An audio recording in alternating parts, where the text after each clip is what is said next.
We can keep it rolling. Yeah, he just said, "All right, I'm out." He said, "I've had it.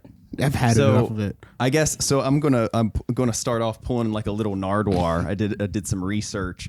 Listened to you all in the VIP playlist. Oh, I'm getting a call. Ignore that. So as a little introduction, you all are Science Penguin from Germantown, Maryland. And that's all I had. No. Wait, did your phone say FBI calling you? No. They're on Formed in us. 2016.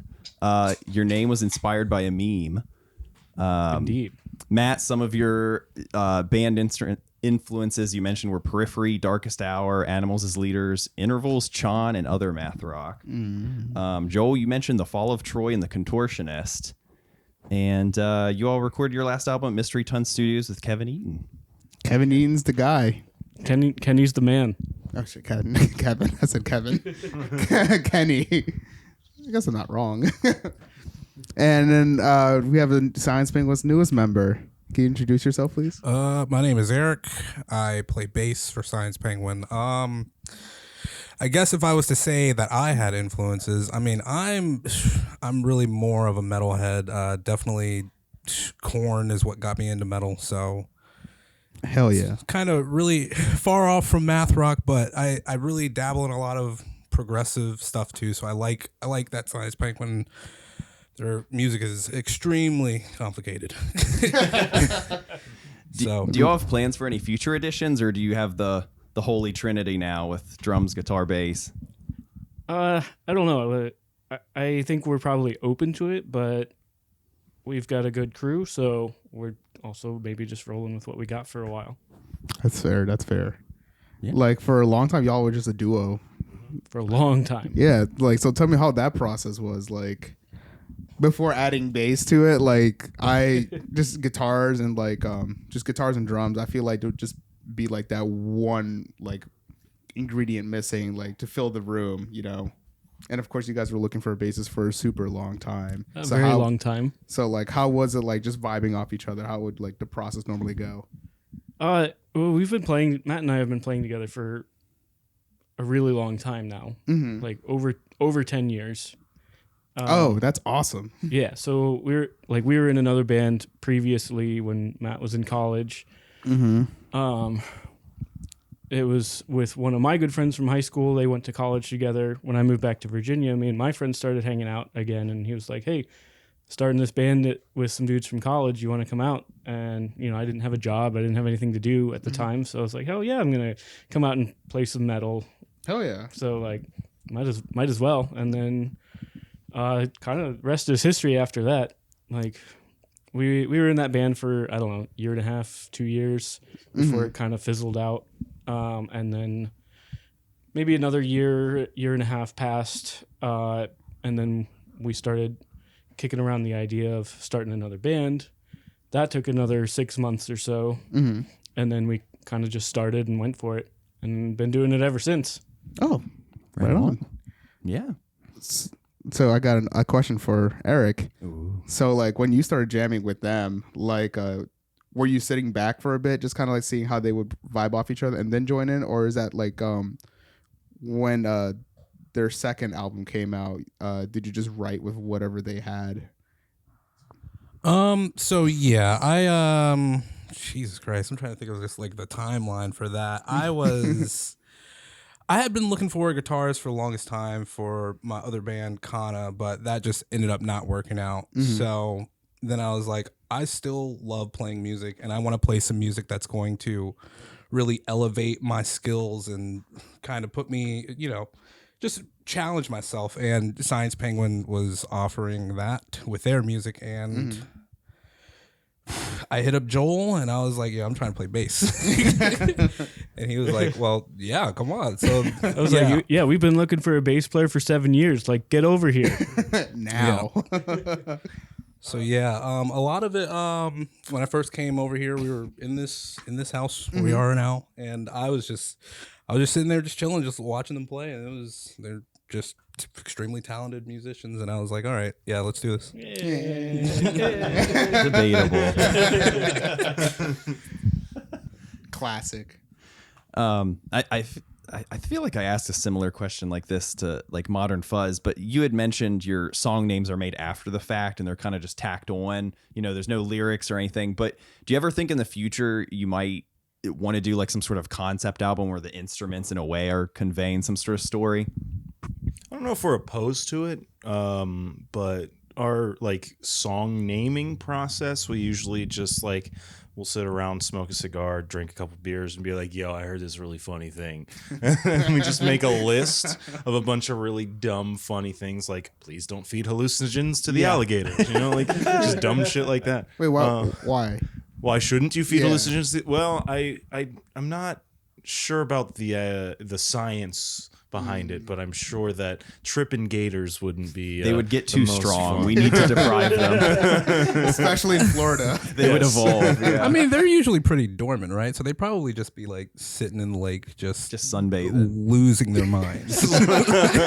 Like on the outside, would you see a gator sunbathing? On the inside, they're like in the abyss of their self-consciousness. They get inspired. They're like, man, I was a dinosaur. Now I'm just sitting here. Like, I used to be great. Now I sell gator insurance. How the mighty have fallen. But I don't think we're opposed to the idea of a concept album. I mean, it's just never really been a thing that we've discussed a whole lot. So I don't know. Yeah. I got another question. You all have used memes before, like inspired your band name for promotion, stuff like that. And sort of unrelated to music, do you see memes as a novelty, or do you think they actually have some sort of like cultural significance? The meme creator over here.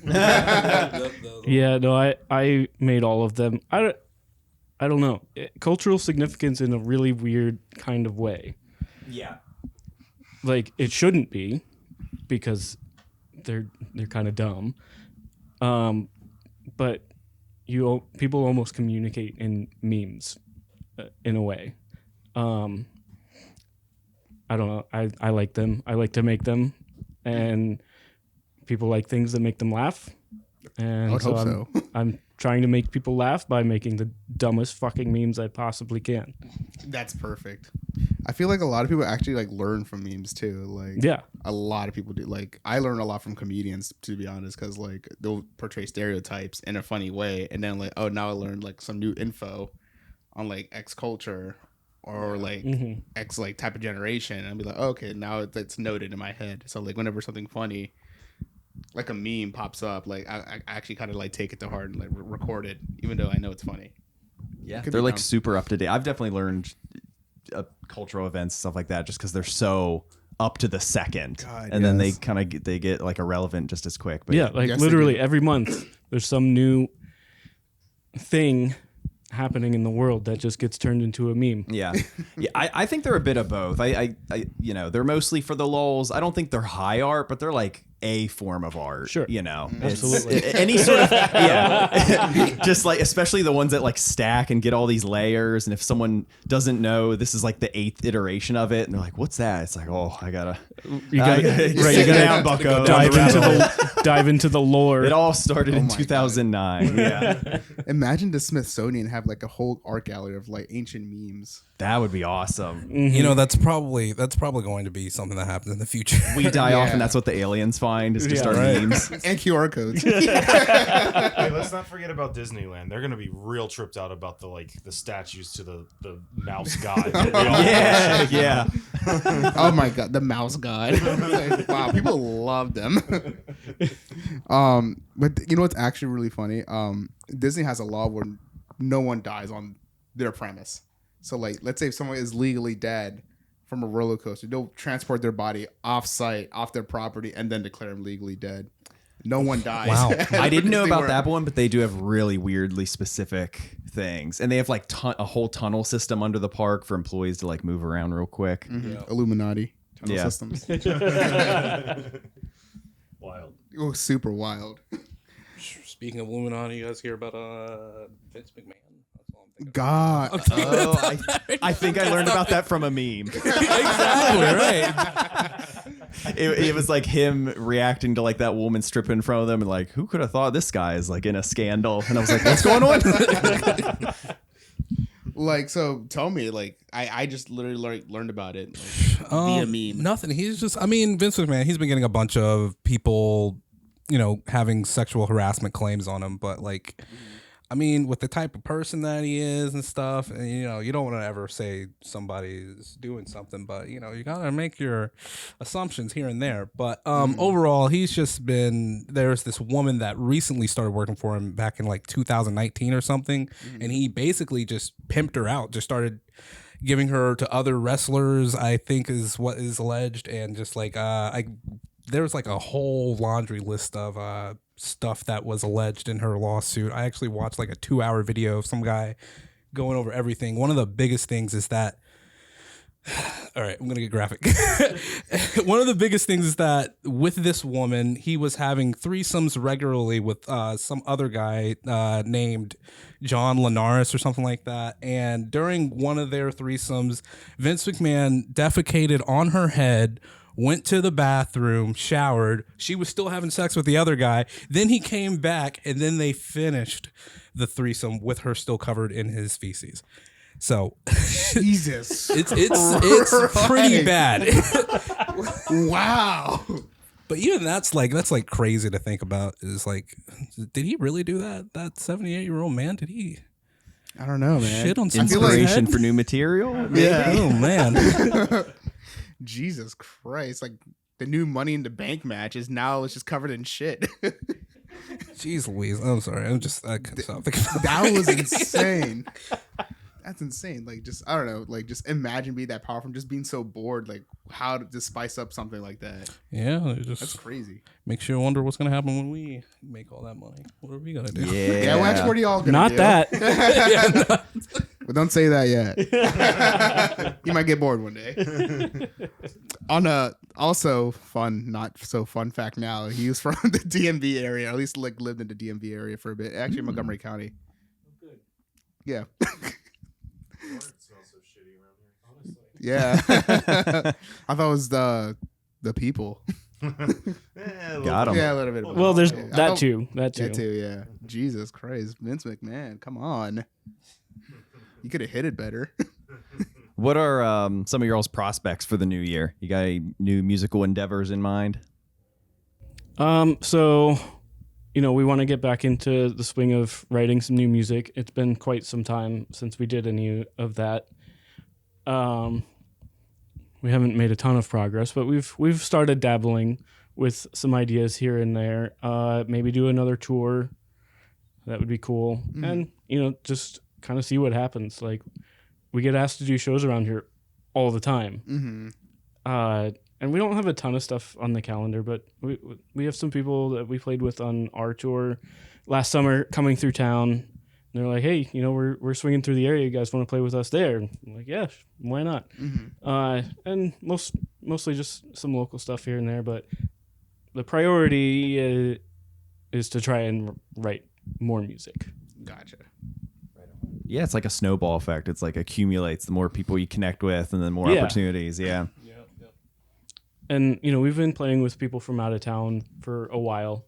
You know, when they're coming through town and need somebody to open for them in Baltimore or wherever, like, we've regularly been hit up for shows of that nature. Is there a favorite venue you guys like playing That's at? literally what I was going to ask. Holy crap. Hell yeah. Got him. Yeah. Come on. That was Pickles. So, yeah, you got any favorite spots? I mean, we've played a lot of the places around Baltimore, the small bars and clubs. I don't know. I like playing at the Undercroft. Right. That's that is a fun spot. Like, Do they have AC now? Probably not. Oh God. I would say the Crown because they gave us drink tickets, but also the Crown they've been popping off lately. As far as I've been there's been seeing. a lot of good shows at the Crown lately. Like, so Is that by Metro Gallery? it's no, near- it's like on the other side of Baltimore or something like that. I don't no, know. It's Metro somewhere in Gallery's Baltimore. on the same street. Like Metro Gallery, the Depot, the Crown, they're all kind of in. They line. are? Oh really? Yeah. Oh, wow. Huh. I've only been to Metro Gallery. Like they're only a couple of blocks apart. So they're all pretty close together. In the theater right there too. The I don't really know. cool indie theater. I don't remember what that's called. Did but we go see that Lords of Chaos there?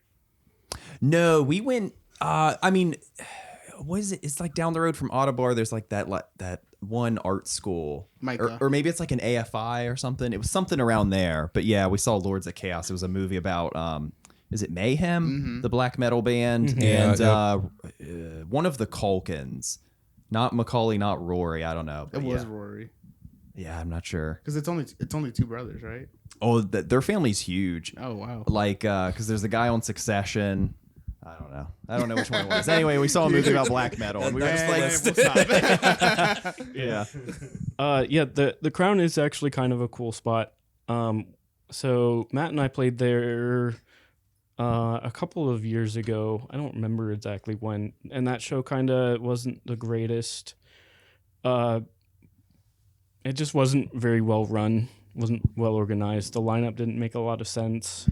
And so that first show we played on the downstairs, next to the Chinese restaurant. Nice. And like, it was fine.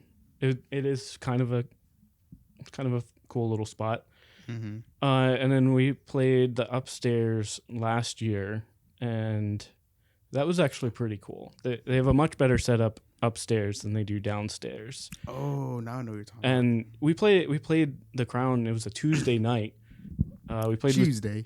We played with this band from Seattle that was touring. They asked us to come out and play on a Tuesday, and I think it was in the summer or almost the summer. You remember the name of that band? What was it? Moonletters. Yeah, they were pretty sick. Yeah, they were pretty cool. And we also played with another Baltimore band called Bardic Compass. Oh yeah, Bardic Compass. I'm actually trying to go see them as soon as whenever they have a show next. I'm really trying to go see them actually. Yeah, they were pretty cool too. So that show actually ended up going fairly well for a Tuesday night in Baltimore. Nice.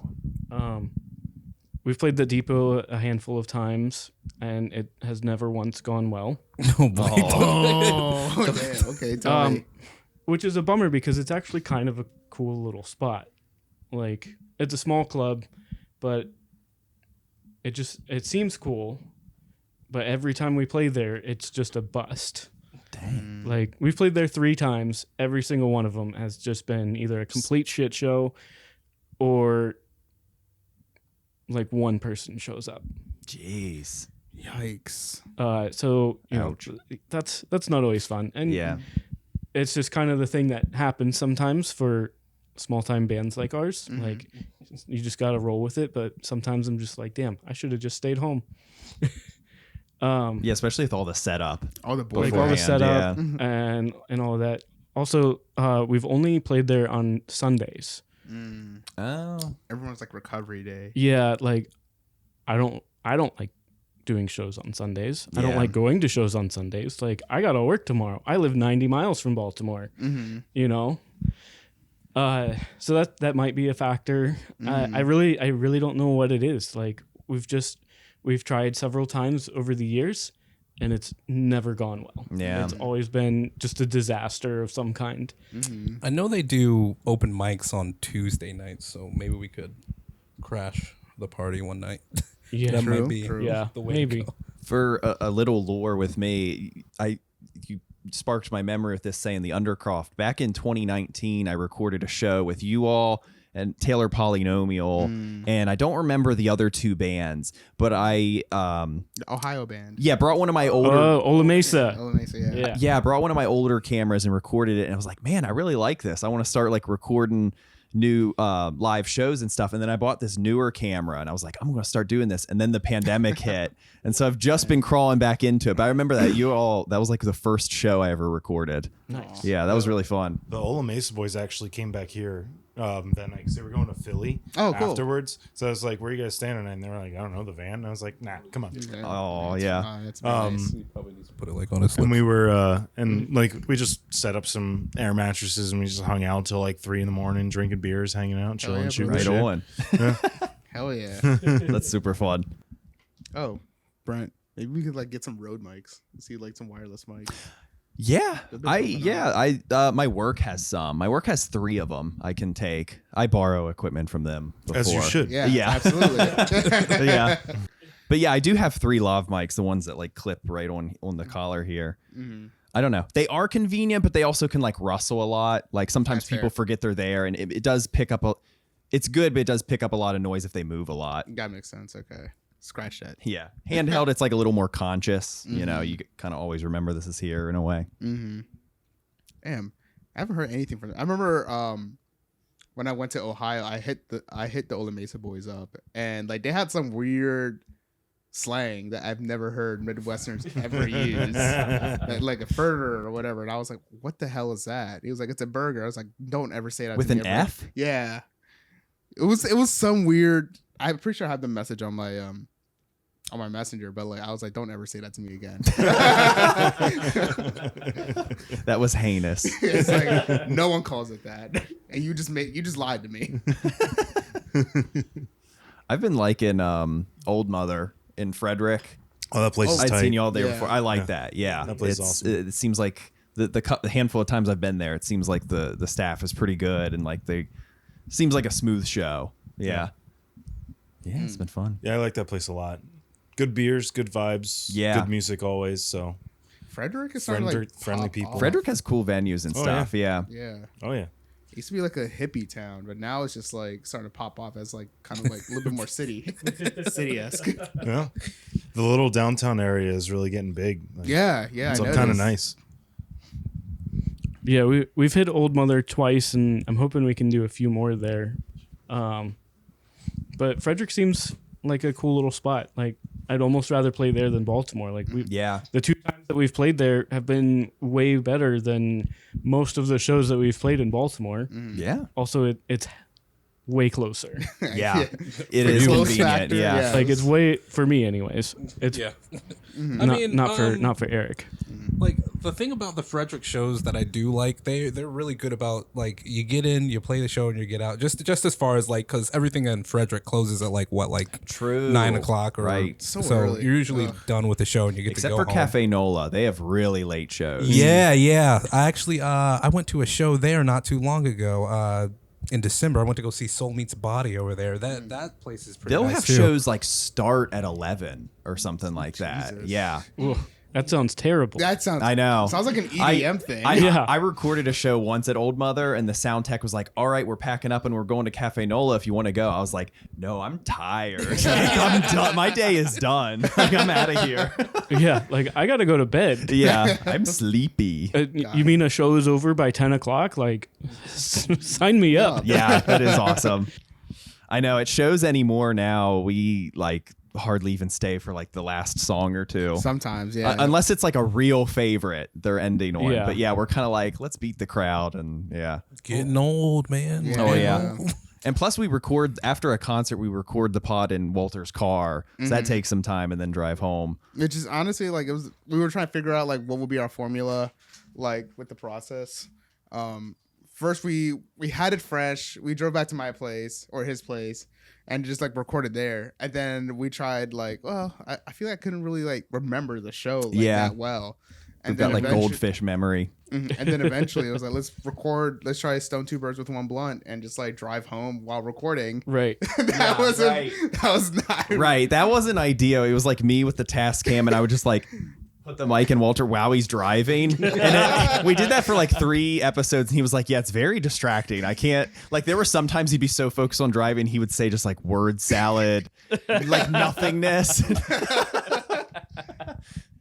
And then eventually it was just like, there's always so much traffic. Let's just do it in the car and then we can just eat out. Yeah. Hunker down, yeah. And that's been like just the best.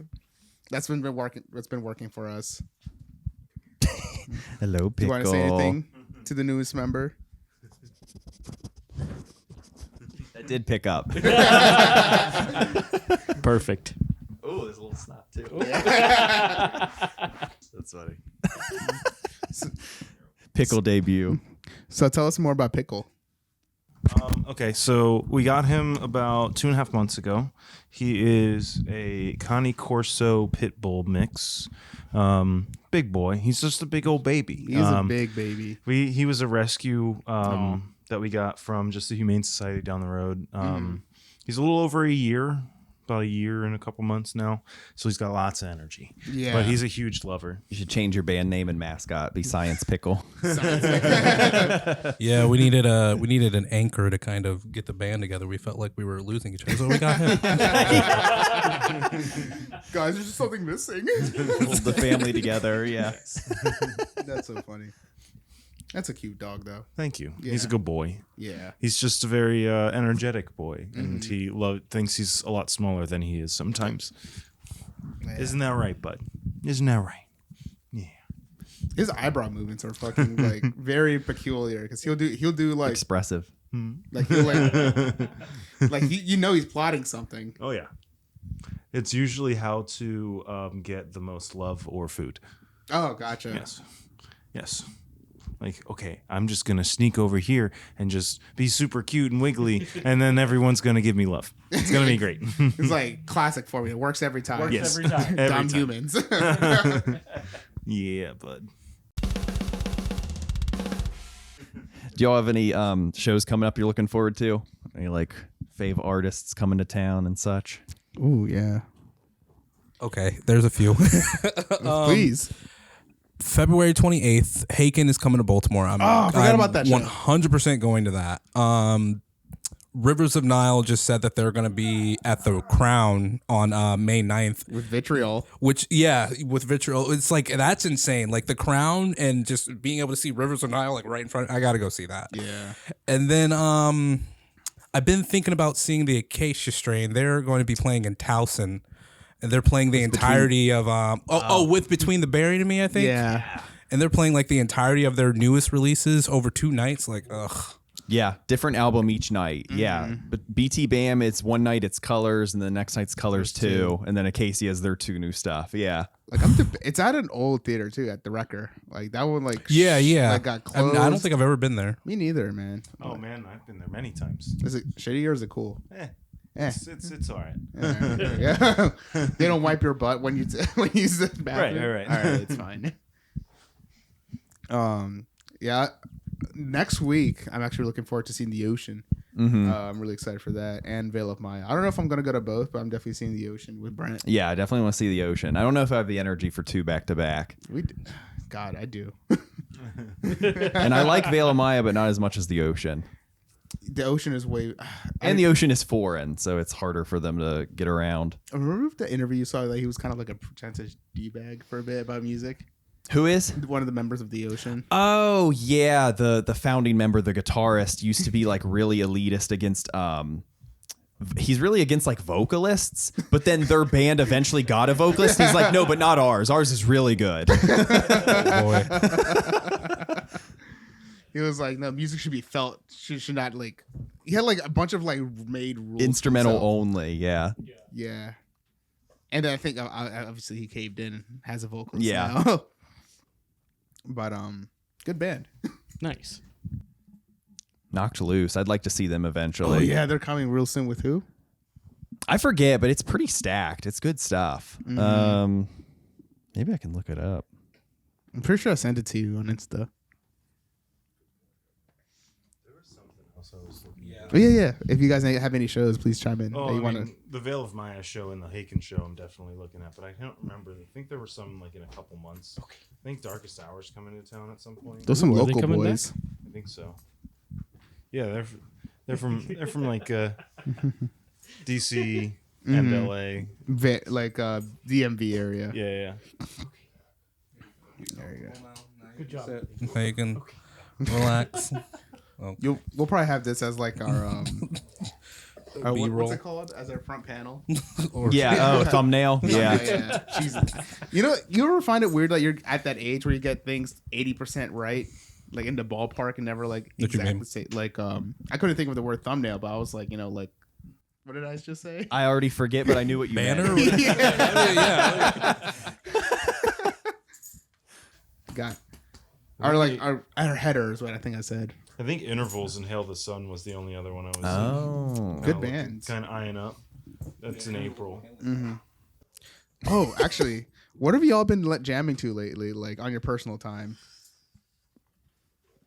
Obviously, with being musicians. I've been listening to a lot of doom metal lately. Okay. Actually, like last night, I just ran into this French doom metal band called Dirge. I think they're pretty sick. But other than that, can't think of what the most recent. Just Health and fucking Rivers of Nile have been like the biggest things I've been listening to lately.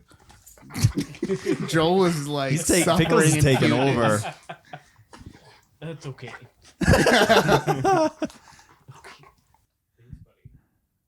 I've been back really into just like all the Buster Oldhome projects. Oh yeah. Field Yarta, Humanity's Last Breath, Stortnir, really all the crazy Swedish stuff. Mm-hmm. And then also just like hardcore, Knocked Loose, some tech death. Mm-hmm. I found some like French tech death band called like Exocrine or something like that, and they're pretty I thought you were cool. about to say Exo Cringe. Yeah, Exocrine. I was like, what? Oh, That'd be an awesome name. Speaking of Frenchmen, I saw Gorod. Like, Oh yeah, they were at the Exit show. They're really good. Yeah, those guys are sick. Yeah, it's my first time seeing them I've and been hearing them. He's a heavy boy. Yeah. I've been listening to the Callous Daoboys a lot. right, Loves right on, Yeah. nice. Oh, They're man. good. They're very they're good. really good. I've seen them live once. I'd really love to see them again They're sometime. coming again soon. They're super fun. They're Yeah. so good. I watched a recent live set of theirs, and before every song, Carson Pace just goes, "This song's about chugging beers." And then they play the song. And he's like, "This next song is about chugging beers." And they just play like the most random samples before stuff. Yeah, I they're love super it. fun. Yeah, they got hella charisma. When I saw them when I went to go see Rolo Tomasi, Oh, and they were touring with them. Oh yeah. And You guys Under were- the Pier. There was some other band. I can't remember the other band's name, but no shade to the other band, but like they played and then Carson came on stage for like 2 seconds to just, and everybody was like, "Oh shit, he's getting back on stage. Let's watch it." I was like, I felt so bad for that Oh, band because yeah. they kind of just didn't have it. But yeah, the Callous Daoboys, they have hella charisma. It's crazy. Mm-hmm. Yeah, I have not seen them live yet, actually. They're good. Yeah. That was like when we saw Roll Tomasi and Callous Daoboys. It's my first exposure to either of them, and I was like, instant fans. Instant fan right there. I've been hip to the Callous Daoboys for a while, or at least I've known the name for several years, but I never really listened to them until their most recent album came out. I guess they put out another EP after that, but Yeah, Celebrity Therapist. I was about to say, Yeah. I can't remember the name of it. I just know it has Yeah. Star Baby. That's the one with Star Yeah. Baby. but when that one came out, like I just burned that one up. Oh, I know. so much. Yeah. Yeah, I remember the album released, and then we saw them 2 days later, and I had binged it so much that I was like ready for it. Yeah, and like it's an album that you can just listen to start to finish every single time. And Die on Mars is crazy good too. Yeah. So I definitely want to get out to a show of theirs sometime. It feels like they come through the area fairly regularly. Yeah. They're East They were Coast. with Yeah, well, Protest the Hero They're recently. I mean, they're from Atlanta, I believe. So like, Goddamn show. Oh my God. wait, what happened? Okay, so the Protest the Hero show, they were at Autobar. Right. And I was like slightly thinking about going. I was like, yeah, I should probably go to that. And then I like just didn't. And then it was like sold out. And I was like, what? What happened? I was like that too. only been It's out for like a week. I know. It's like I would have liked to have gone, but I was like, I'll see how I'm feeling. Yeah. God, I hate those. Yeah, I mean, it's Protest the Hero and Callous Daoboys. Of course it was going to sell out. I should have realized that, but I didn't. You should have known. You should have known. It's funny. I love Protest the Hero, but I haven't kept up after Volition. Yeah, I haven't listened to them in a while. Well, because after Volition, they started like just promoting everything like themselves, right? They like just started putting out on their own Bandcamp and stuff, and it was really kind of hard to follow them after that for me because I was stealing music at that time. Wait, physically? Well, no, I mean like over the internet. FBI has entered the chat. FBI. But yeah, so like since they had it on their Bandcamp, it was really hard to get like a copy of it. They also did like a weird experimental thing. They did like a GoFundMe type thing, and they put out a new song every month based on like fan feedback or something. They're like, incorporate these lyrics or put in this instrument or stuff like that. So it was like this, and then it ultimately became an EP. I think it was like 6 songs, but it was just like such a tonal weird whiplash. Like it was a cool experiment, but like, I don't know, it was kind of a weird final product. Sounds like an art project. Yeah. Yeah, it was very bizarre, but It's crazy. They're like if AI like were to make music in the form of protest to hero. But they've been successful with crowdfunding stuff. Like I thought like Volition was entirely crowdfunded. I think they've or done it something a like couple of that. times. Yeah. they're good. I mean, like they're good. I love Kazaya a lot, actually. Mm-hmm. Yeah, I was that's a able good to one. see I think it was their Fortress 10-year anniversary was really at good. Rock and Yeah. Roll Hotel in DC before it was closed. Yeah. Oh, yeah. I liked that Yeah. venue. That That was Did we a- saw Terramellos there? yes. God, that was the first. Like, I was really into math rock in that stage of my life. I was Yeah. like Beanie. Yeah. I remember Neff. Have it half on. I remember first time Noise. seeing Terramellos, and I was like scared by them. They were all just like wearing flannel and just like looked real nerdy, but then they were just like doing these like, I don't know, they were just doing like scary sounds. And I was like, what is happening? God, all the fucking incels came out that day. Let's see the pedal board. God, like Feels all fun. the pedal. Like honestly, they do have like some actual songs I really love, but sometimes it's just straight noise, and I think that's the beauty of them. And like they're really good musicians outside of like just generating noise, but like I don't know, like what's his name? Pedal Guru, whatever.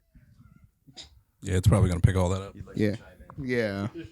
I don't actually think it is. I think he's far enough away. If not, I'll put a noise gate on it. Yeah. Or actually, I can enhance it. Yeah. But like, I forgot his name, but no, I really love Terramellos, and I think it's their records still hold up, but like you really got to be in the mood for it. Yeah. No, Like, I really feel gotta that. be in the mood. Delta Sleep is coming back to the US. I love Delta Sleep. I think they're fantastic. Yeah, that's a great band. They're I forget when it is, but they just announced a US tour. Mm-hmm. That'll be Their pretty bassist sick. is tall, man. Is he? He's tall. No idea what band you guys are talking about. Delta Sleep? No. They're good. Wait. They're from the UK. Is it also the bassist from After the Burial that's like freakishly tall? Used to be freak, like not used to be tall. It used to be. His legs got chopped off. No. I think he quit the band and focused on his okay. family, and then now they have like a short Hispanic dude. There was a what is it? All Shall Perish is They're coming coming back after back, 11 yes. years. Really? Yeah. Okay. I love it. Okay. I was okay with them, but it just it was felt weird when I saw that on my Instagram feed. I was like, oh, okay. I actually have a really Yeah. cool memory with Ben.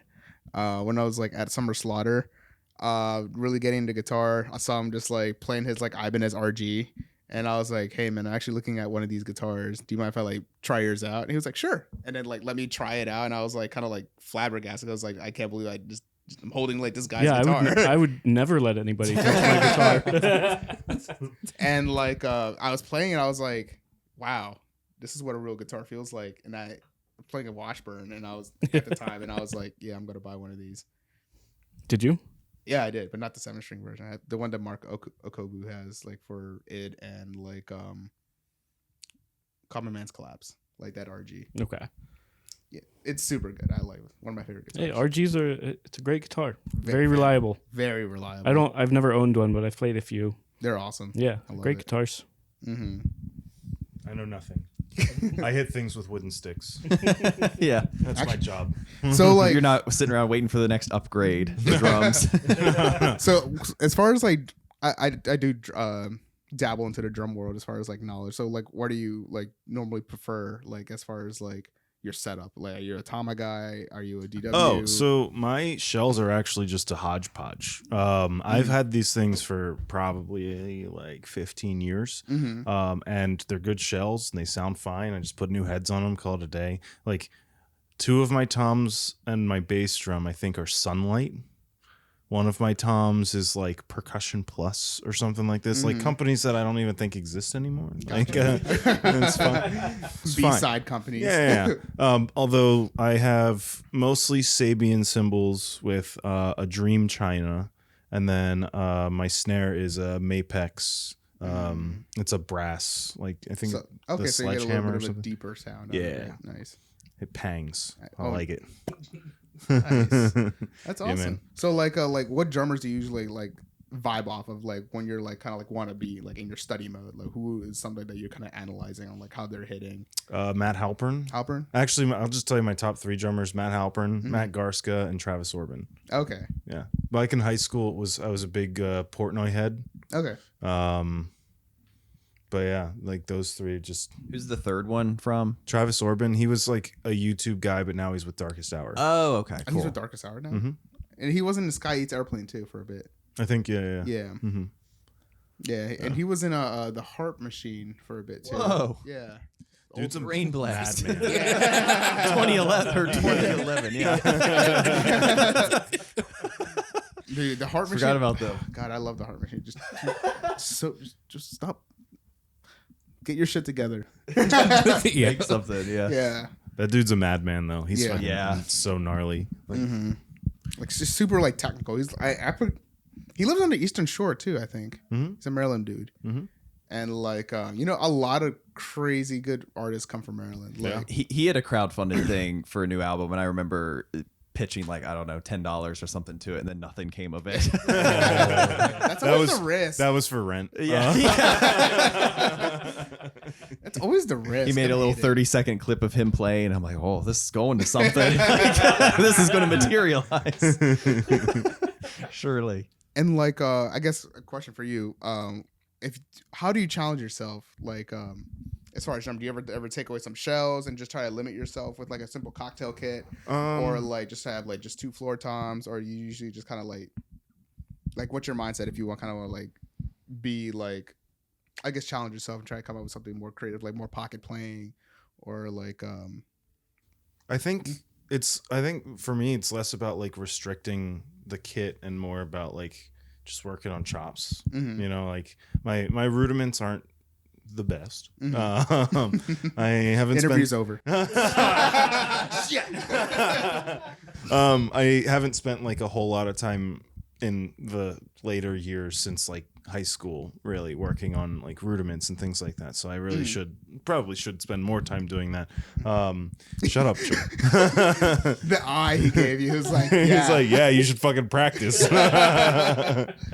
But yeah, I mean, I haven't played on a whole lot of kits that were like limited. I mean, when we were like on tour and we would gear share with bands, sometimes they would only have like 1 rack tom, not 2, but like that's an easy adjustment. Like that's not something that's terribly like tricky or challenging. And like removing cymbals, I think it's like, yeah, it makes it a smaller kit to set up, but it's also like each cymbal kind of has its own flavor and flair, you know, and it's like I use them for different like things. So It's more tools in your belt kind of thing. yeah. But I used to fucking overdo it. I used to have this massive drum set because I was stupid and I thought like, Isn't it a young bigger mentality? drums. Oh yeah, Yeah. 100%. I was like, big drum set. That's where Yeah. it's at. Yeah. Be like Yeah. Neil Peart, just like surround I need yourself. 4 Yeah. Exactly. Yes. I need 2 bass drums and 4 rack toms and 2 floor toms and 12 cymbals. Let's go. Like that 6.6 Samus drum kit and the fucking old Portnoy drum kit. Yeah, like, yeah. I get so They'll overwhelmed. hear the difference. I look at like Kublai Khan and I'm just like, man, just got a snare, a hi-hat, maybe like 2-3 cymbals, Uh-huh. floor God. tom. Or like Zach Hill, just like Yes. ultra minimal and just like Yes. Or have you beat it. seen like the new guy that's on like TikTok and Instagram, El Estapari, I love or him. whatever? He's a Brazilian dude. Yeah, that dude's like drum set is so minimalist, and Yeah. he still just shreds everything. Like it's Absolutely. ridiculous. That's That guy's awesome. insane. And he's fast as fuck. Yeah, he's and so I don't know how he fast does it and while clean. chiefing. Yeah, yeah. I don't know how he Like, does it. Like, what is happening? This dude is nuts. Like, he's crazy. He's absolutely nuts. He's a And madman. I think he was on Drumeo for a bit too. Oh yeah. I watched Drumeo too. Oh, Like, yeah. I actually really like the segment when they introduce like a drummer and introduce a song and then have them do their own song, like their own rendition, like on how they would like play the drums to a song. And I'm sure it sounded amazing because that dude's fucking nuts. So. Oh yeah. Or like they had him learn a song or something like that. Or that's like cool. Oh yeah, I think I've seen that segment. They make a drummer listen to like 30 seconds of they make them listen to a song in full and then try to like play it or something like that. And then they like challenge them to like make drums to a band you've never listened to. Oh, Those are always cool. I love that one. I like Who those challenge was the things. guy that they had him do? Fuck, I can't even remember. Never There's mind. Doesn't matter. Sugarfoot, the drummer for Michael Jackson, and like they had him do like it was either In the End or Crawling in My Skin by Linkin Park, like with his style. Oh yeah, I think I saw that. And then like I was just kind of like, I never got so mad, but I was like, come on, like be aggressive. I know you can be aggressive. Yeah. But like in his realm like of drumming, like Jesus fucking in his realm of drumming, like when it comes to pop drumming and like pocket playing, like he's like great at it, like just fucking fantastic at it. 100%. Mm-hmm. Yeah. That's all I got. Sick. Yeah. Or I guess like I actually got one more. Like, so what techniques have you picked up from like seeing your favorite drummers play? Like how they go about like reserving your energy or creating energy? So when we were writing some of our older stuff, there was a lot of like I was doing a lot more like long periods of like double bass and stuff like that. And I've always like screwed around with the swivel foot. Okay. With the double bass and trying to figure out how to do that. Still can't, but it's fine. George Colias is fantastic at it. Oh yeah. Like, I don't know. There's some people that do it and it's just nuts. You know, Yeah. it's just like how are you playing that fast? I don't understand. It's absurd. But one of the big things that I actually took away from it was a buddy of mine took lessons from Matt Halpern. Okay. And was saying that like a lot of times the fills that he does are all improvised, and it's more about like just being comfortable behind your kit and being able to just like improvise things on the fly and like, stay in time and things like that, than it is like, this is the fill I'm going to do at this time and do like, and just like plan it out that way, which I think is really cool because then it adds like some freshness to like the music and everything, which I should probably do more of every once in a while. But I mean, I feel like a lot of the time I do kind of like switch it up. So he's a feel-based drummer versus like Travis Overman, where he's like very technical and just very to the note. I think a mix between the two of them is like a good place to be at. Gotcha. I think like it's important to have like the rigor and the structure of like, here's the song and these are the fills that like work in these places, but then there's some that maybe it can like change them up every once in a while from how it's recorded or something like that. And just being so comfortable with the structure that you can stray but then immediately fall back in if you need to. Yeah. I always like that seeing Contortionist live. They do a lot of stuff like that where they're playing a song and then there's just like something they kind of tweak. There's something a little different. I feel like I'm pretty sure we mentioned Contortionist like every single episode. They're our favorite. They're like favorite band. Yeah. Well, they do slaps. Are they working on new music? When are they coming out with new music? I don't know, man. They have the LP. I heard some time ago, supposedly they are working on new material. Mike Lessard is back with Last Chance to Reason, and they're putting out a new album. That But song was really It cool, was actually. the band he was the vocalist for before Contortionist. Yeah.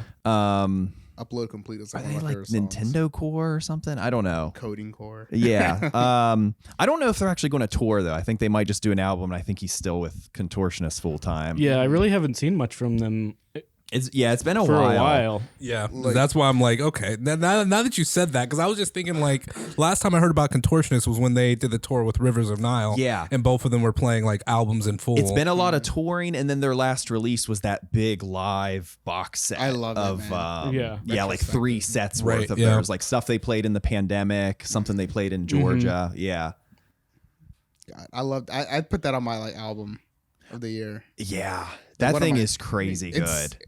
Like hearing like a live like recording of music versus like studio is a huge different sound. It's a huge different game changer. Finally getting to hear them play Exoplanet material too. Yeah. We saw a show of theirs in DC with Rivers of Nile, and they played.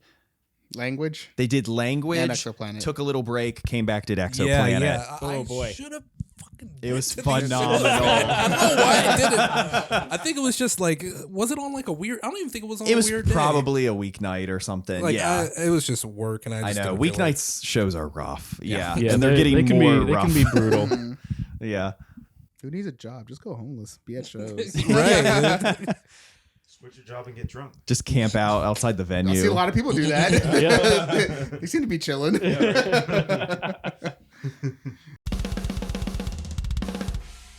It's no pee November. I mean, no pee February. Hey, that's terrible for you. They want our pee. The government wants our pee. That's an album name right there.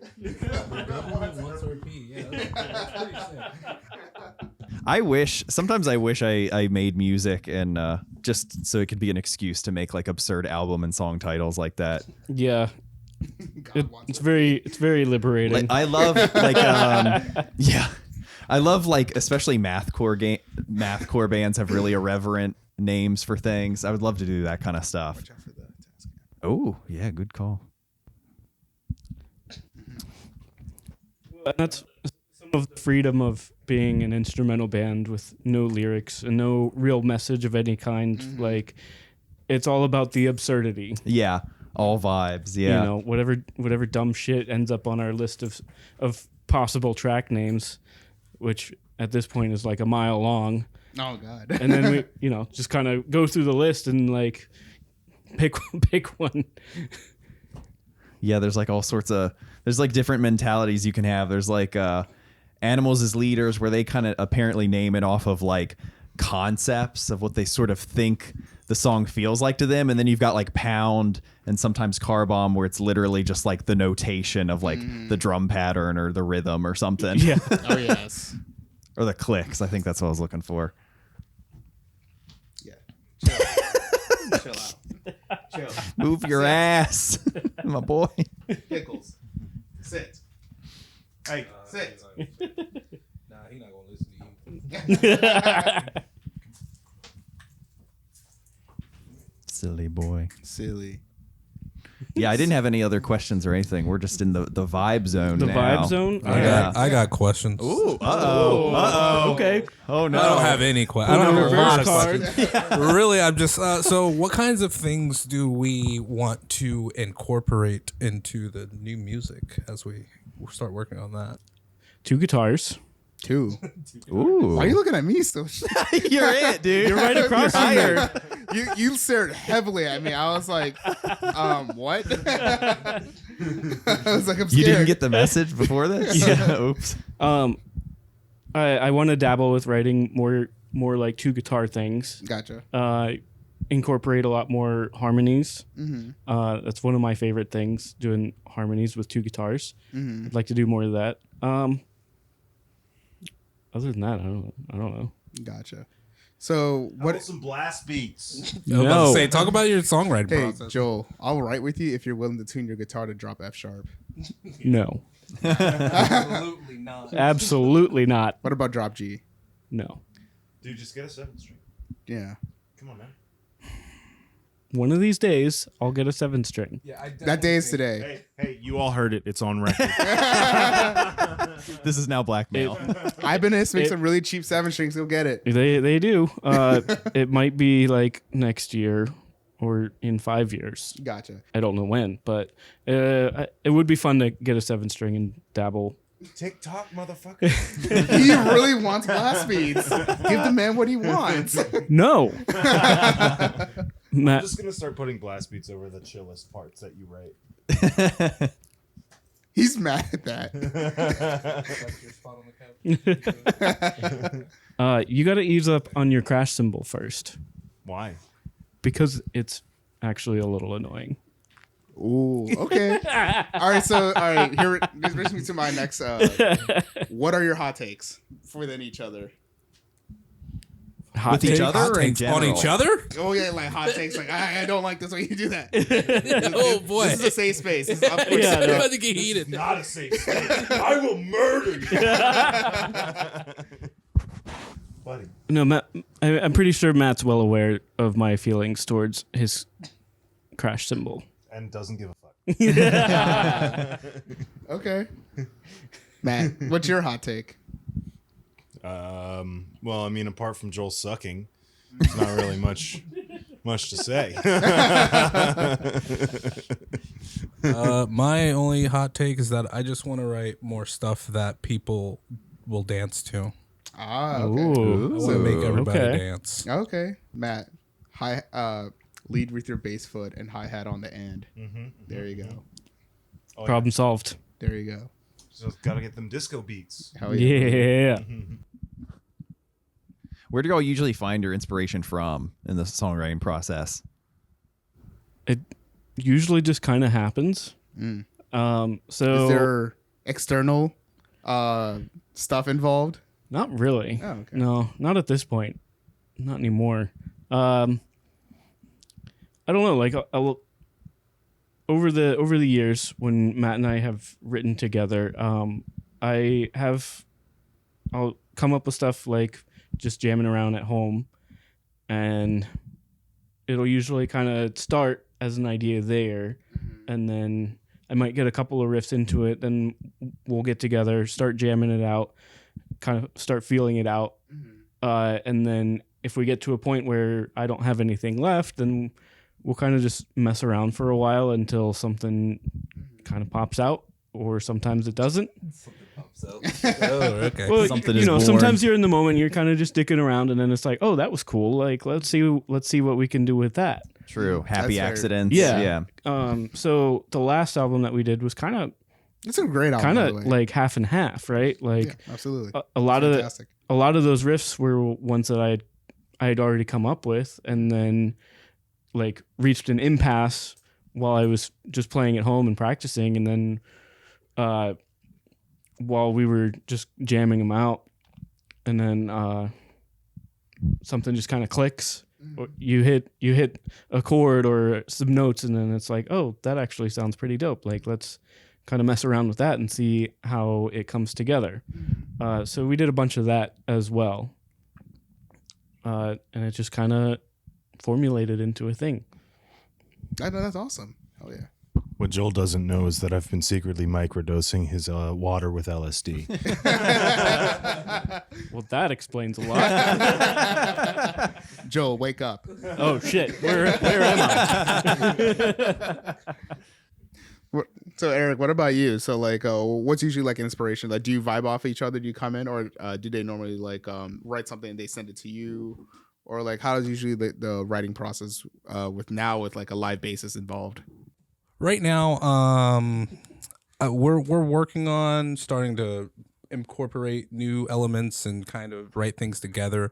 So that's kind of just been an obstacle as far as just scheduling, because we really want to have a time when we're all together and we can really bounce ideas off of one another. But right now we're kind of just It's been hard to come by lately. But, Yeah.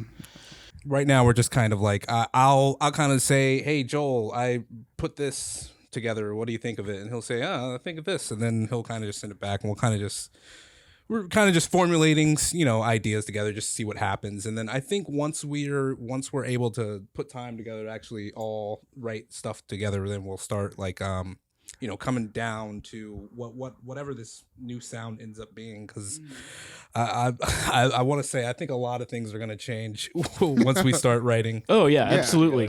Like we've Eric and I have been kind of passing some ideas back and forth, like on Guitar Pro. Just so a few ideas here and there.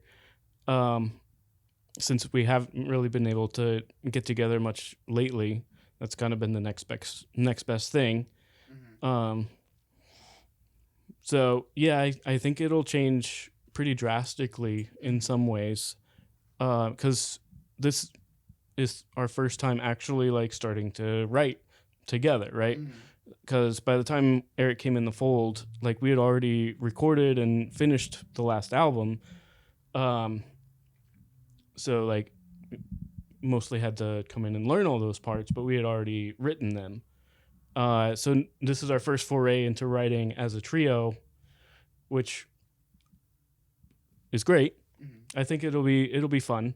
Like once we kind of get into a groove. Yeah, I'm just hoping there's not going to be like a tug of war type deal, because I feel like for me, what I'm kind of trying to bring to the whole songwriting process, So I actually don't really listen to math rock that much. Like I'm just aware of it, and like I said before, like just Science Penguin's music is just so complex, and I was just like, all right, this is like something that I think would really take me to the next level, and I think it would be a great opportunity to get myself out there and blah blah blah blah blah. Anyway. So for me, like I said, I've been listening to a lot of doom metal lately, which is like, really pulled back, and it's more about like the tone or something like that. But I just really am adamant about creating music that I feel like people are going to like have a connection with, I guess. And not that Science Penguin isn't doing that now, but I feel like there's definitely places where we can incorporate elements that people are gonna like, their ear is going to be like, oh, what was that? And then, just listen more. And I really want to make sure we're capturing people's attention. Yeah, definitely. Yeah, and usually some of the bands and sounds that stand out the most are like members that aren't, sticking to their lanes, and they're just like, I only listen to this genre, I only play this genre kind of thing. You pull from all sorts of different stuff. You could be inspired by like a manga or a movie or something. Right. Yeah. So, like, where does your inspiration come from as far as when you think bass? I mean,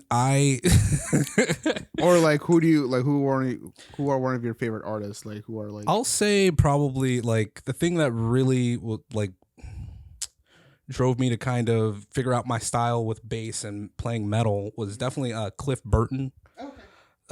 Since he just watching his stuff, and he only played with his fingers, and he was just always playing the craziest stuff, and that just really inspired me. So that's kind of what I aspire to be, just fingers only and just playing crazy stuff. But I guess as far as like creating bass lines, I just listen to what the guitar and the drums are doing, and I kind of just figure things out from there. Me personally, my songwriting process, I usually write guitar and then I'll do bass. So, or actually no, I'll do guitar and drums, and bass is bass is third, and then vocals are last. So yeah, bass is definitely for me just going to be playing off of whatever these two end up doing. Gotcha. Like, do y'all like have you and Matt ever just sat together and just kind of like just jammed with each other out? Not there yet. We're taking it slow. Gotta buy McDonald's first dates. Because like normally, I guess like from what I've seen, there's always like the stereotype where the bassist and like the drummer are like best friends, because they're always like rhythm. Right. They kind of get each other. They kind of like lock in, as far as like what I've seen. So it's kind of like interesting to see, like hear like bass is kind of like an afterthought. Like Yeah, I mean, I guess just right now with that's probably going to end up being the end goal once we get everything written. But like, just because I'm writing the parts that were written by Joel and I believe Matt both. They both fair. Kind of worked on the bass parts, and I was able to put my shit. I didn't do fucking shit. I was able to kind of put my own spin. I was able to put my own spin on the bass parts, so I'm still able to kind of put my character into the music. But for sure, for the most part, especially with the newer songs, I'm just playing whatever's on the album. So it's like I lost my train of thought. That's what I just did. Nice. I do the same thing too. But hold on, give me a second so I can think of what the fuck I was about to say. I think honestly though, like once we get more into the writing process itself, like we'll probably lock in a lot more, because there you go. Joel's doing some noodly bullshit. What do we want to do? Yeah, I guess I remember like just in high school and stuff, just playing with like jazz band and stuff. Like there's definitely points or moments in time when I would like be able to look at the drummer and be like, we're keeping things together. Yeah. And like that, I guess I haven't really had that moment quite yet, just because I feel like because I'm playing whatever's on the album. That's fair. But like once we really start gelling and we start figuring out what our sound is, like I said, I think there's definitely going to be moments where Joel's going to be doing his damn noodle all over the place. Joel's just fucking off into fucking Mars, and then like Eric and fucking Matt are just grounded. We're just gonna be looking at each other like, what's going on, dude? How much longer is he gonna be doing this? Right. That's 5 and a half more measures. All right, let's go. Just 5 more measures of 17/8. All right, dude. But no, that's cool. Like, I guess that makes sense. Like, Right. just kind of getting familiar with like their parts, and then just kind of like, do you ever like live do your own little spin on things? Or do you usually, Absolutely not. Absolutely. I am not that skilled. Gotcha. But fuck, I lost my train of thought again. What I was gonna say again. Just Secretly, I've been microdicing.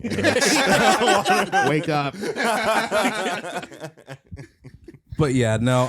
I feel like Wait, what is this water? Welcome to the fold, Walter.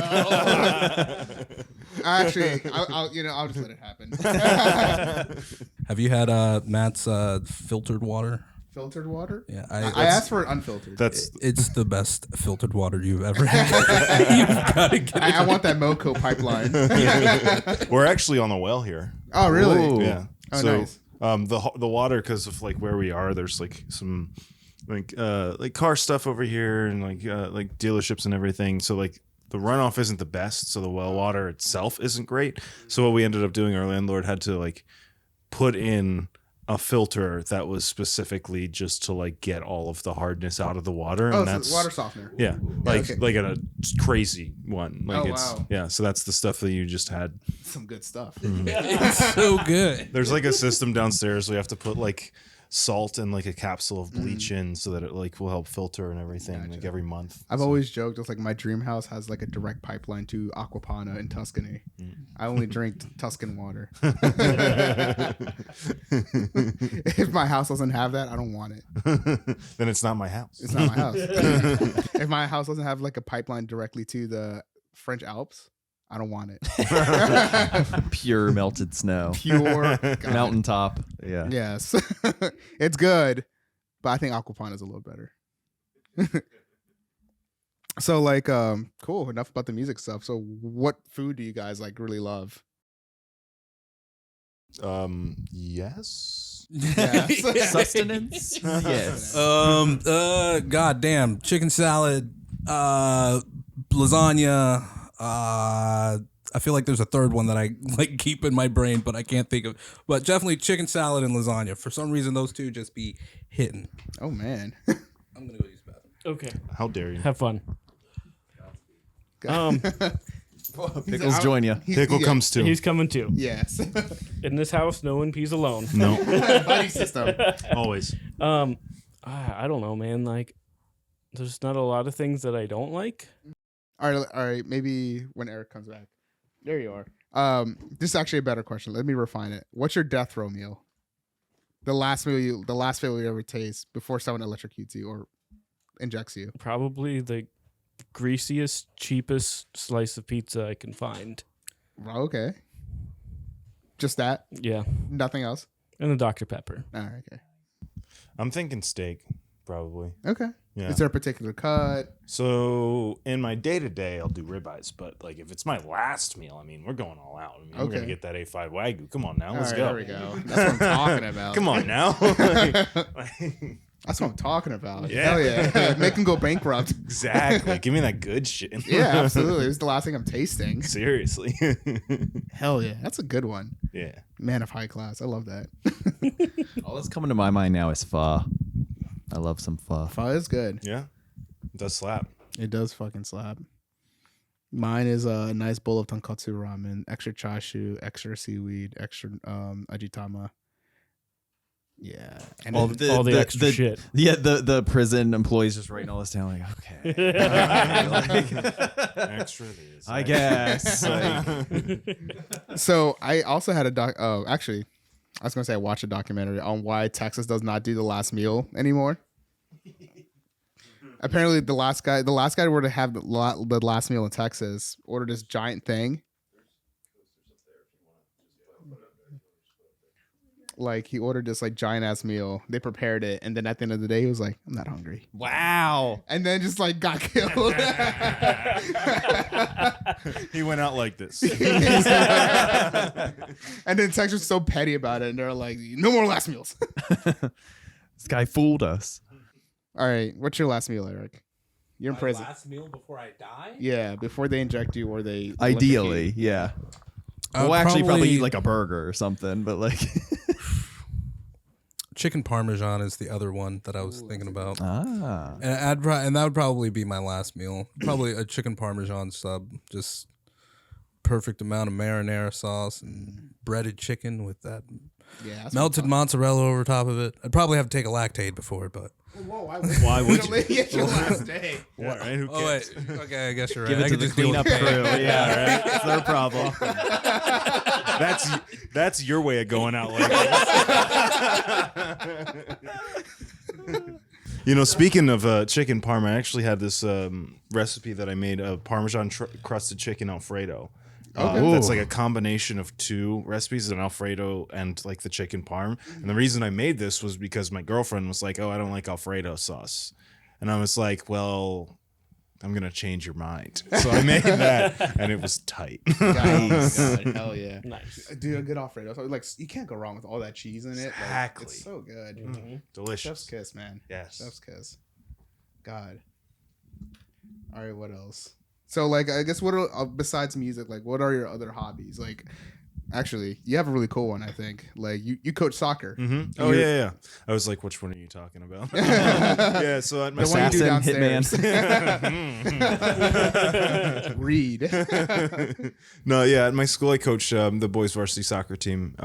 This is my second year. I just finished my second year at the end of the fall season, and yeah, it's been a lot of fun. It's a lot of work, but it's also like rewarding because I love the game and I played for 13 years and I've always liked watching soccer, being a part of the game. So it's just like really fun to do that. And like the previous coach I heard was kind of not great. So the kids were all very thankful that they got somebody else that had like some passion for the game and wasn't just like, hey, our practice today is scrimmage for 2 hours. Okay, cool, bye. And then would show up 10 minutes before kickoff. Probably like doing like 20 bumps of coke in the parking lot. It's like, oh yeah, great game, guys. He was a club coach, so he didn't give a shit. He was just there collecting a check. It's Gotcha. like it's unfortunate, but like that was the option they had. And so That's a little bummer, but that sounds actually really fulfilling for you and like for the kids as well. yeah, it's a lot of fun. Yeah. I just wish that this area like specifically had like a club like they do down county because they have lots of clubs that are like close to the schools. So a lot of the kids grow up playing together. Whereas cool. here they grow up playing with kids from other schools because they're all on different clubs. So it's like then they come together for the high school team. And sometimes it's a little hard to like gel when they when you're trying to put all the puzzle pieces together. But it's challenging and it's a challenging county and we're 4A, so I mean it's the biggest, hardest, most competitive like size and everything, but it's fine. I mean it's a lot of fun. So That's fucking awesome. Yeah, Oh, right dude. on. Right on. Helping the kids. What about you, Joel? I'm mostly like play video games. Hell yeah. I loved Legos. Oh, Yeah. cool. That was a couple years ago. That was a rekindled, from when I was a kid.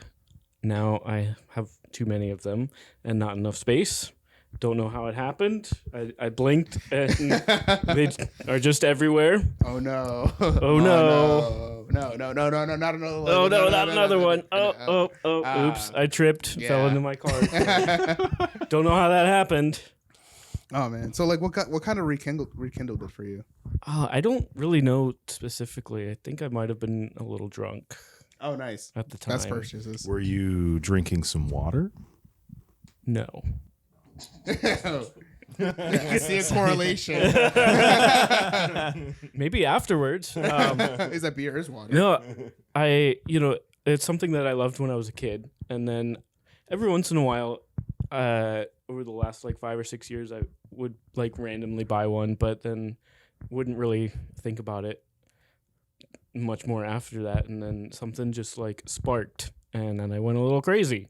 Oh, okay. And Red flag. yeah, crazy. yeah. They're so satisfying to put completely together. insane.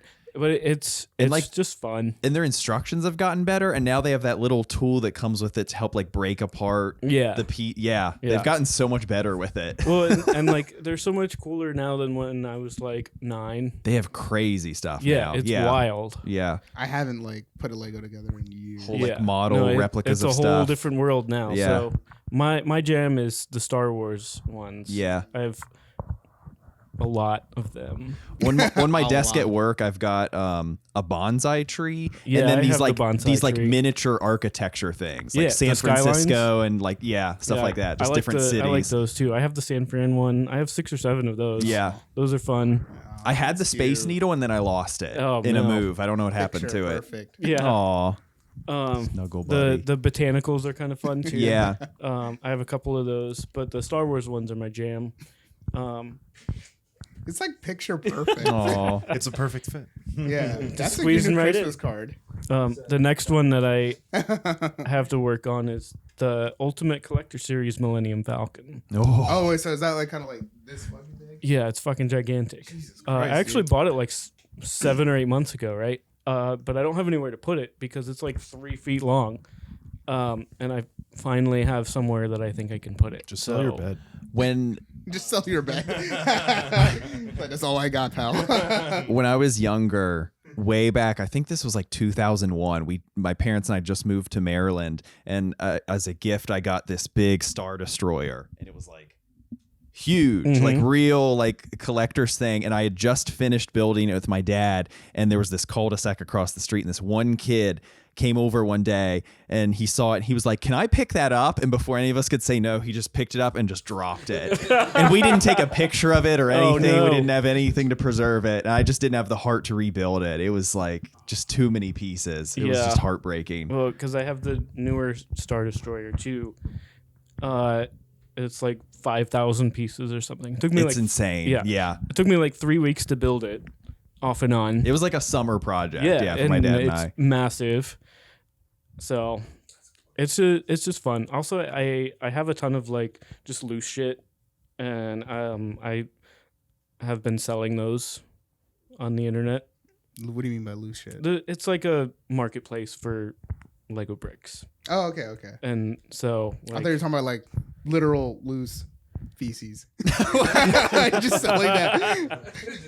Sprinkle that in there. Yeah. It's like the good hobby. My people buy this. no, if I was doing that, I might be making more money. Ah, yes. So I've been doing that off and on for a while. And then, I like to watch sports, smoke cigars. That's mostly what I got going So, on. like, what sports are you more mainly into? I'm a football guy. But I like most sports, right? Like Super I Bowl's enjoy tomorrow, right? watching a lot of different sports. Next week on Sunday. Yeah, Okay. The Super Bowl? Yeah. Oh fuck, I don't even care. I hope the 49ers win because fuck the Chiefs. I'm a Ravens fan, so like fuck them. Gotcha. I was a little sad looking at that game. I was like, the Ravens were kind of off that day. Yeah. They got rattled. Mm-hmm. And any other day I don't really give a shit about the Chiefs. They're a good team. They've earned it They've always been a good team, I think. for the last couple of years, yeah. Yeah.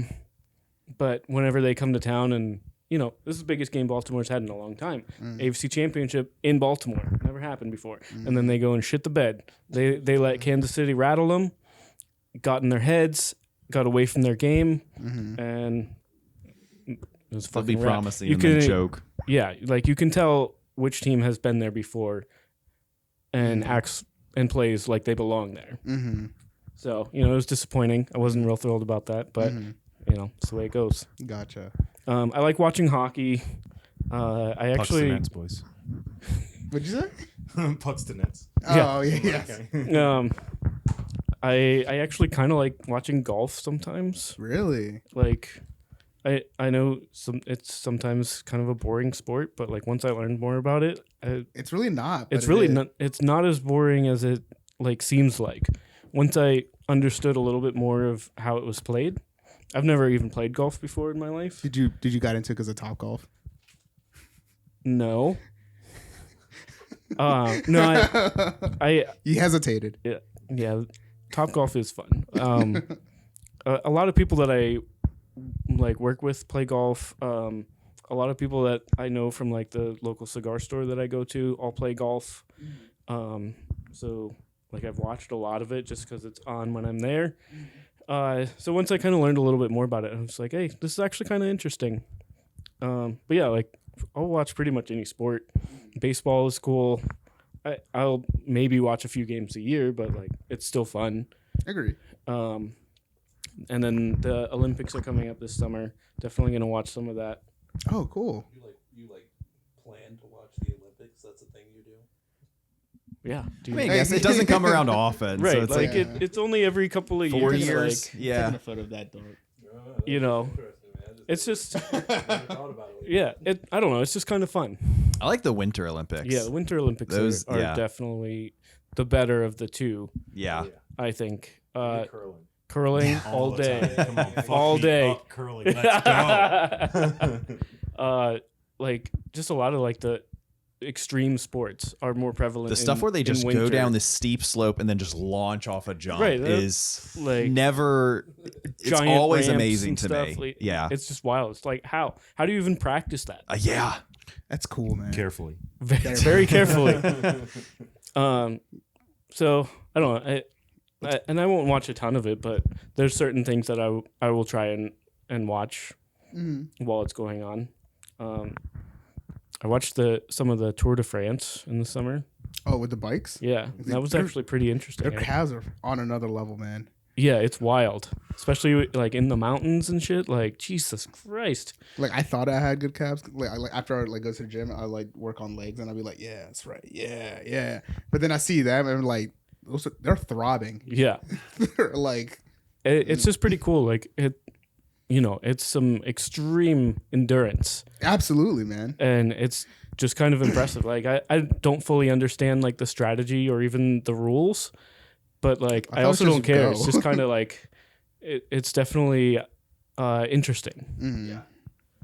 Like, you ever seen how much one of those bikes cost? That was probably thousands They're and a lot, thousands yeah. of dollars. It's a guitar. Yeah, It's the price of like I don't know, like a Music Man yeah. or like a PRS, and it's ridiculous. I'm like, I'd much rather have a guitar than that.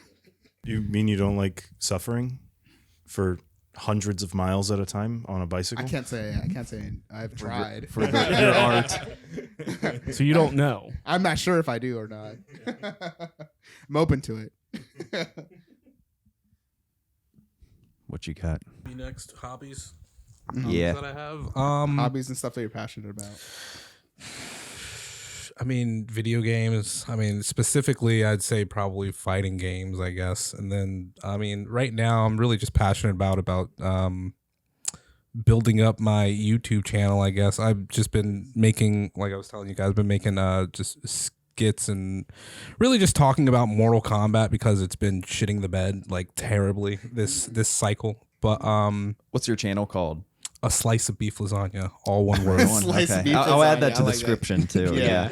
Check that out. Thank you. But yeah, so yeah, like a lot of video editing. You know, when YouTubers, they always say like they work 11, 12-hour days. I was like, what are you guys talking about? That doesn't make any sense.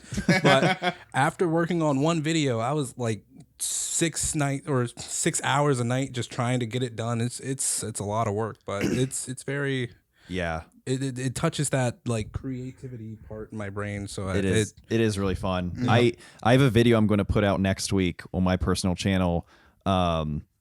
I've been doing these like album retrospectives. It's like 19 minutes long, and I don't want to just talk in front of a camera, so I find visuals to go with it. right.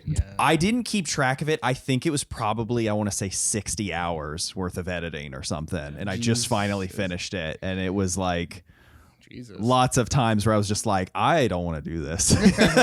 But yeah, just pushing through. But it is really fun. Like, you ever like sit on your chair and you look at the computer and have like the back and forth monologue, and you're like, Oh, all right, yeah. I guess I'll go. Yeah. Yeah, I really just have to do it when the passion's there, because if I don't, it's just miserable. Yeah, that's true. I know. There's definitely like points when it's like you'll be like, because what I do is I watch the videos like back over and over and over again. I try to like put myself in the mindset of like I'm a new viewer watching this, just making sure everything about it is like constantly grabbing your attention. But it's like, I lost my train of thought again. But it's like, you know, just having to constantly make sure I cannot fucking think of what the fuck I was about to say. What did you say that made me start talking? Oh, just editing takes a while, but it's creative and technical. I lost my train of thought. I don't know. I could go on a whole Don't worry tangent about with it, but I love YouTube content. Like I watch YouTube stuff more than other streaming services. Dude, What? I was gonna say, is it because it's free? That's part of it, but also just like even as massive as YouTube's gotten, I love that they're I pay for YouTube Premium. I love that they're still just like small-ish channels and people can just find these like niche audiences, and there's just like this channel is just video essays about like this random topic, or like this is, you know, me playing music. Like, I don't know. I just love that you can just find all these very tiny individual people, and they can just find other people they resonate with. That's very fair. I watch a lot of YouTube, but mainly because it's like I prefer it as background noise. Like, especially like I watch a lot of game playthroughs, and like I don't. After those came into my life, I felt not inclined to play another video game. Yeah, definitely. I know. I'm just like, these guys are doing it for me. I'm just here for the end. It's such a time saver and money saver, because there's so many things where I want to know the story and what it's like, but yeah, I just don't have the time to do it myself. Like tomorrow, I'm starting BioShock. I'm actually really excited to do that. Like, I haven't played like a video game in a long time. Which one? First one. I'm gonna go through the trilogy. Oh, cool. I've read that people didn't like the second one as much because you do play as like the big brother. But I'm like, it's a cool perspective. I didn't finish that one because I didn't know where to go. I got lost. Gotcha. I liked Infinite. Yeah. Is that what's called? Yeah. Last game I attempted to play on my PC was Assassin's Creed, but what I hated now is that like what I hate about like most video games now is that like I don't feel like you even own your video game. Like, you gotta make all these accounts in order for you even to play like your video game. And then like you'll get like kicked off if they're doing like some maintenance. Like, why do I need like internet connection for a single player online? Don't even get me started on games lately, man. Shit's getting bad. It's a fucking job now to play a game. Yeah, it is. Yeah, like, they're huge time sinks. Ubisoft literally said recently they like floated the idea of just like, yeah, you guys don't really own this, even if you pay full price. They're like, we can reel this back anytime we want. Yeah. And it's like, I don't want that. Like, if I'm paying full price for something, I want to keep it. Yeah. Like, well, on top of that, like if you're lucky, you get half of a game. Yeah. Like Destiny. Like they'll just do updates later, DLC or something. DLC, yeah. like and it's a complete risk on our part, not on their part at all. It doesn't have to be a finished product day of release anymore. They can release it and it can be utter dog shit. Yeah. And they can just get away with it. I do a lot of PC games at this point. I have PS4 and but mostly doing PC at this point. So I love this series of games called City Skylines. Mm-hmm. Right, yeah. And the first one, I don't know, it's maybe like 10, 11 years old. And they just released the second one last fall. And, you know, highly anticipated sequel to a really popular game. And I bought like a deluxe edition, like $90 fucking shit, and it's not great. No. Like, the game itself, it's visually stunning, and it's going to be a great game. Is it though? It will. Didn't the first game also have issues like that? Out the gate, it was pretty rough, and it yeah, took a while I think for so. them to I didn't beef play it up. at the beginning. I only got into it a couple of years ago, so I was. That's like me for Cyberpunk. I got into it like 2 years later, and they fixed everything, but it was like brutal. But it was brutal at the start. Yeah, and so yeah, but there was a lot of issues with the release, and there's no content. And like, granted, we were a little spoiled with the first one having a decade's worth of mods, DLC, all kinds of stuff, but you could have done a little bit more. Like, it doesn't feel anywhere close to a complete game at all. Yeah. And that was, it's a little disappointing, right? Like, you look forward to this game for a long time, you pay a bunch of money for it, and then it's like. And it's weird that this practice is allowed with video games, where it's like you'll never buy a book and it's unfinished. You'll never go to the theater and watch an unfinished movie. Yep. Right. But for some reason with video games, where we have to now start paying $80, $90 for these things, it's totally okay that, it's just not ready to go. Mind you, this is like downloaded games versus like going to GameStop and buying the physical copy. Yeah. Charging full price for like a product that I feel like should be discounted online. Yeah, totally. Yeah. You don't have to manufacture anything anymore. Like, Yeah. fuck off. And I forget who said it earlier, but yeah, I hate the practice. I mostly play single player games, so I hate this practice now of you have to be online. Yeah. Diablo 4, Helldivers 2 coming out next week.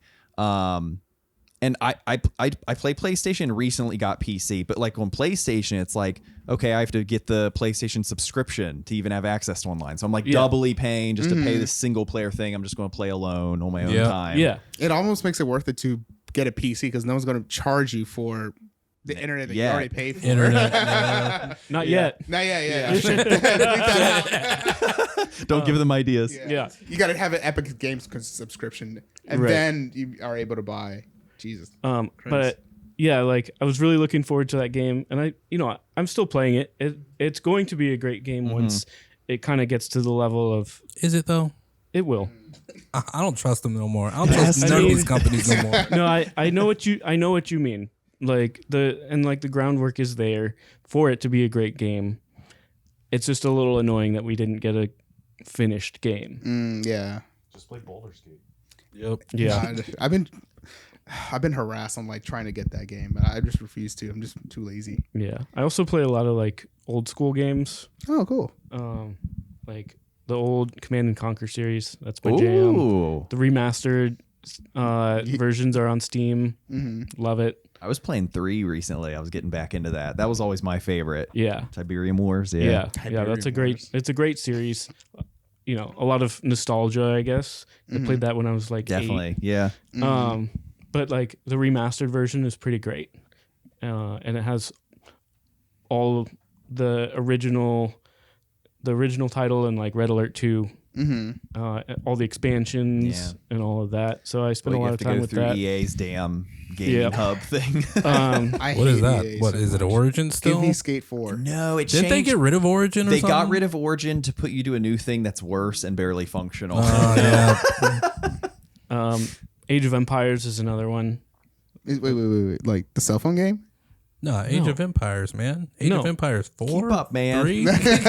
No. I'm thinking of a different Clash of Clans. I'm thinking Clash of I have Clans. the ad in my head. They're kind of the same now. I have the like. I have like the ad in my head. I was like, oh, Empire. Yeah. Clash of Clans. That's another one I've spent a lot of time with.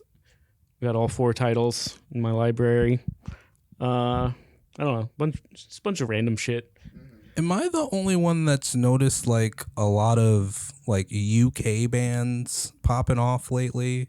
Name some. Loathe, I love Loathe. Yeah. Harriet, Conjurer's another one that I listen to.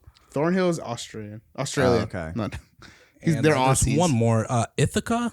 Yeah, That's a I've heard new of band that's been Ithaca. popping I've off heard of lately. Ithaca. Oh, they were playing in DC last year, but it was like a Wednesday night, and I just didn't want to go to it. But yeah, I'd love to see them. They're crazy good. A lot. I mean, UK's always been like very influential into the music scene. Like, Yeah, you got, definitely. Like you got drill, like drill music. I love drill. I love our slang is also very derived off like UK based slang, and then we kind of like modified here a little bit. Like some of the best like blues artists come from the UK. Like you got bands like I don't know, Black Sabbath. They're from the UK, from Scotland, I believe. Right. Yeah. Like they're pretty influential into like the music scene. Just their food sucks. Their artistic endeavors have to go elsewhere. I just got to put that in there. They do good with alcohol, though. They do. Yeah, Like they do a make really lot good. of places. Absolutely. Okay. Absolutely. Like some of their origins, like even like standards and like the Cicerone beer guide, like are like UK based brews, and like they derive from there. Like, you got like Bitter, Best Bitter, and then they're just dumb names too. And then there's wine Of course. country, or the wine country of the world over there. And then So we got France, France and Italy. Absolutely. I don't think the UK is known for their wine. If it is, it's probably like hooch. yeah, whiskey though. Whiskey, yeah, definitely. That's a Scottish thing. Yeah, they have major laws on that. Scottish and Irish. Yes, Oh yeah. absolutely. I what's crazy for me is like the invention of Scotch. When like to get that peaty smell, they'll literally just be like, just throw some dirt in there. Yeah, right. It's always. And it's literal dirt too. It tastes like dirt. Really, I get more of like woodiness out of it, or like mossiness, depending where they got it from. Not or just the smokiness. The like real peaty Scotch tastes like you're drinking a glass of mulch. kind of like Lafroig Scorch. Ugh. You don't like that? No, I love that. Lafroig you're is saying. the worst thing I've ever had in my life. Really? Yeah. I hear what Okay. you're saying, and I respect that you have an opinion, but you're wrong. No, give me some Macallan. 12-year. 12, 18, whichever. Gotcha. I'm a Lafroig guy as Okay. far as when it comes to Scotch, and Well- I like Ardbeg. Well, it's nice knowing you, Walter. What do you mean?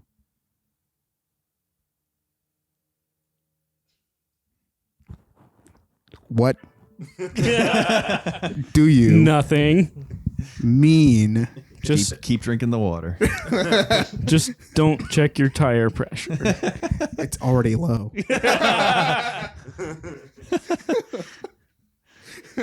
It's always low. It's all the notification's been up for months. The tires are just like flopping with each rotation. I refuse to buy air. Yeah, you just open up, think the air will just fill into it. God, I had a road rage moment like a few days ago when I was driving to Virginia. I hate Virginia roads so much. I just hate Virginia. I love Virginia. It's a beautiful state, but Go the on. traffic is awful. Oh, it's terrible. It's one of the worst things ever. It makes DC traffic look great. Yeah, it's not good. Yeah. Like I went to like Fairfax, like Arlington, and like it was actually pretty empty. I saw this car pulling out, and I was like, "Oh, cool! I'm about to get some street parking, literally right next to the place I'm gonna go visit, like coworker." Yeah, somebody drove right in there in front of you, didn't they? Yes, they did. Yep. And they saw me do a DCUE too. Yep. Like Classic. as soon as I saw it pop up from my rear view mirror, I was like yeet, and then the guy just comes in and like steals his spot. Yep. In my mind, I was like, "You want that spot so badly? I'm about to get the switchblade and just like slash his tires so you can actually have this spot." Forever. And the motherfucker was driving a Dodge Caravan. I was like, "You have everything to lose. I see you have your whole family. I have nothing. Look at my car. Get out of the spot. I'm actually gonna use it." That was my Sorry, rant. Pickle. That was just my rant, and it's out. Yeah, Virginia sucks. No, Virginia doesn't suck. We love you, Virginia. They're barely part of the DMV. Oh, but speaking of DMV, I've been listening to Callous. Her new album is fucking banging. I don't know who that Not is. familiar. She's like a Latin artist. Yeah, pop artist. She is now carrying Don Toliver's offspring, which I'm like, my man doesn't miss. Kudos, props. I don't know why, but Congrats. Out of context, I was just like, what? Mans doesn't miss. But like, no, Callous, she's like a great like pop artist, like Latina. Her new album, Queridillas, or something like that. Like, it's just it got on my radar, and then I listened to it. And I was like, it's a really well done pop album, like super well done. Like, kind of gives me like house vibes. Kind of gives me like very very very Hispanic, like classic Hispanic like influences, but like the pop vibes are there, and I've been vibing with that like a lot lately. What have y'all been listening to that's like out of like the metal realm? Yeah, I was gonna say, I find it not it's not on purpose, but I'm unfortunately I'm just a metalhead through and through. Really? I have a hard time trying to connect with other music outside of metal. Not like I'm like, ooh, but it's just like like it just whenever I listen to it, it just doesn't touch me the way that metal music does. So Touch me. I would say honestly that the thing outside of metal that I've been listening to the most is like Health and Sierra. Those are two synth wave or just electronic music artists. Like Sierra, like Lil Bow Wow Sierra. No, like Sierra, like Mac OS. What the fuck? Okay. Oh, gotcha. Reference for Sierra. I was like Lil Bow Wow Sierra. The SIE. Okay. So how does metal touch you? Is it with a bad dragon? Show me in the cut where it touched. I've honestly been listening to not podcasts, audiobooks. Oh, cool. And I've just been listening to. I found a Kate Bold series, The Killing Insert Last Word Here, and it's like a 6-book series. And I've just been listening to that mostly. What kind of audiobooks do you usually get drawn towards? I've always enjoyed things like Hannibal, like Horror. I did notice the Thomas Harris yeah, earlier. I got some Thomas Harris books right there. I like the cop trying to catch the serial killer or like shit like that. I also like fantasy stuff too. I mean, like, I really wanted to find the Dune audiobook, but Spotify makes you pay for it, so I haven't listened to that yet. So. That's garbage. Yeah, right. I'm already paying for Spotify Premium. Come on now. I heard Amazon's about to like start including ads on their base price. That's so annoying. Yeah, they did. That's right, they did. It's stupid. It really makes me angry. Like, To pay an extra $3 to get ad free. Like, why? it's like, I already paid for this. Now you make me pay more. Seriously. That's all they want. Yeah. Jesus. How can Squeezing we us. get more money from them? We could just insert ad into make a new base price. Blah blah blah. Fuckers. I know. Dune gets really weird the more it goes on. I hope the movies keep doing it so that the general population gets to see it. How insane it gets. You get like Worm Kings and stuff. Aaron let me borrow the book, and it's crazy, man.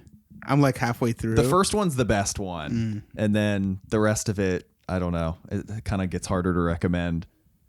Like, it's a great intro. Like, that's what kind of got me into reading a bit more, kind of like activating more of like the fantasy portion of my brain. Like, usually don't read often.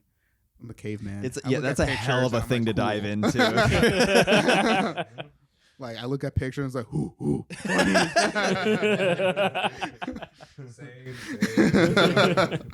Well, Preach. yes. But like, after like reading like the first few chapters of Dune, I decided like having like a nice coffee and like have like some incense rolling and then just like have some jazz background. I was like, I get it now. Books and shit. What about you? What have you been listening to, or like reading or listening? So I definitely resonate with Eric. I deviate every once in a while. It's not that I'm against non-metal stuff, but it's like sometimes I feel like art pop is usually the other thing that can kind of grab me for a little bit, but I always come back to metal. Recently Vildhjarta, Humanity's Last Breath, Knocked Loose, hardcore, tech death, gent, mostly recently. I did a dive on early 2000s hip hop, and I'm talking about like Lil Jon, the East Side Boys, Lil Scrappy, Crime Mob, just stuff that makes me want to go fight at the club. Go to the club to get into altercations. That shit goes hard. It does go hard.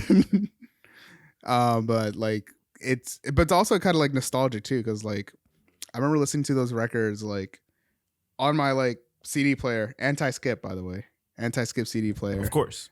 You know. If you didn't have the anti-skip, you're fucked. Yeah, absolutely. Every step is Every step, every bump on the bus. it is everything. awful. Yeah. Awful. But yeah, it's kind of nostalgic. Puts you in a place. Like it really does put you in a place where you kind of like you remember what you were doing while you were listening to this like album. Like every morning, Lil Jon, the East Side Boys, get on my way to the school. First period, had to turn it off because it's too ratchet. What are your nostalgics like that you kind of like accidentally get into and you kind of remember like just remember like the good old, like, not I wouldn't say good old days, like it's kind of like homey, like humbling a little bit. Yeah. I mean, this isn't even really that far back, but I mean, I guess Haken, their first album, Aquarius, that every time I hear the from the piano in the beginning of the whatever that first song is, Point of No Return, that just always takes me back to college because that was just like, I don't know, I was like digging into progressive metal around that time while I was in college, and Haken just blew my mind. I thought they were so fucking amazing. So Aquarius, that does it for me. I love it.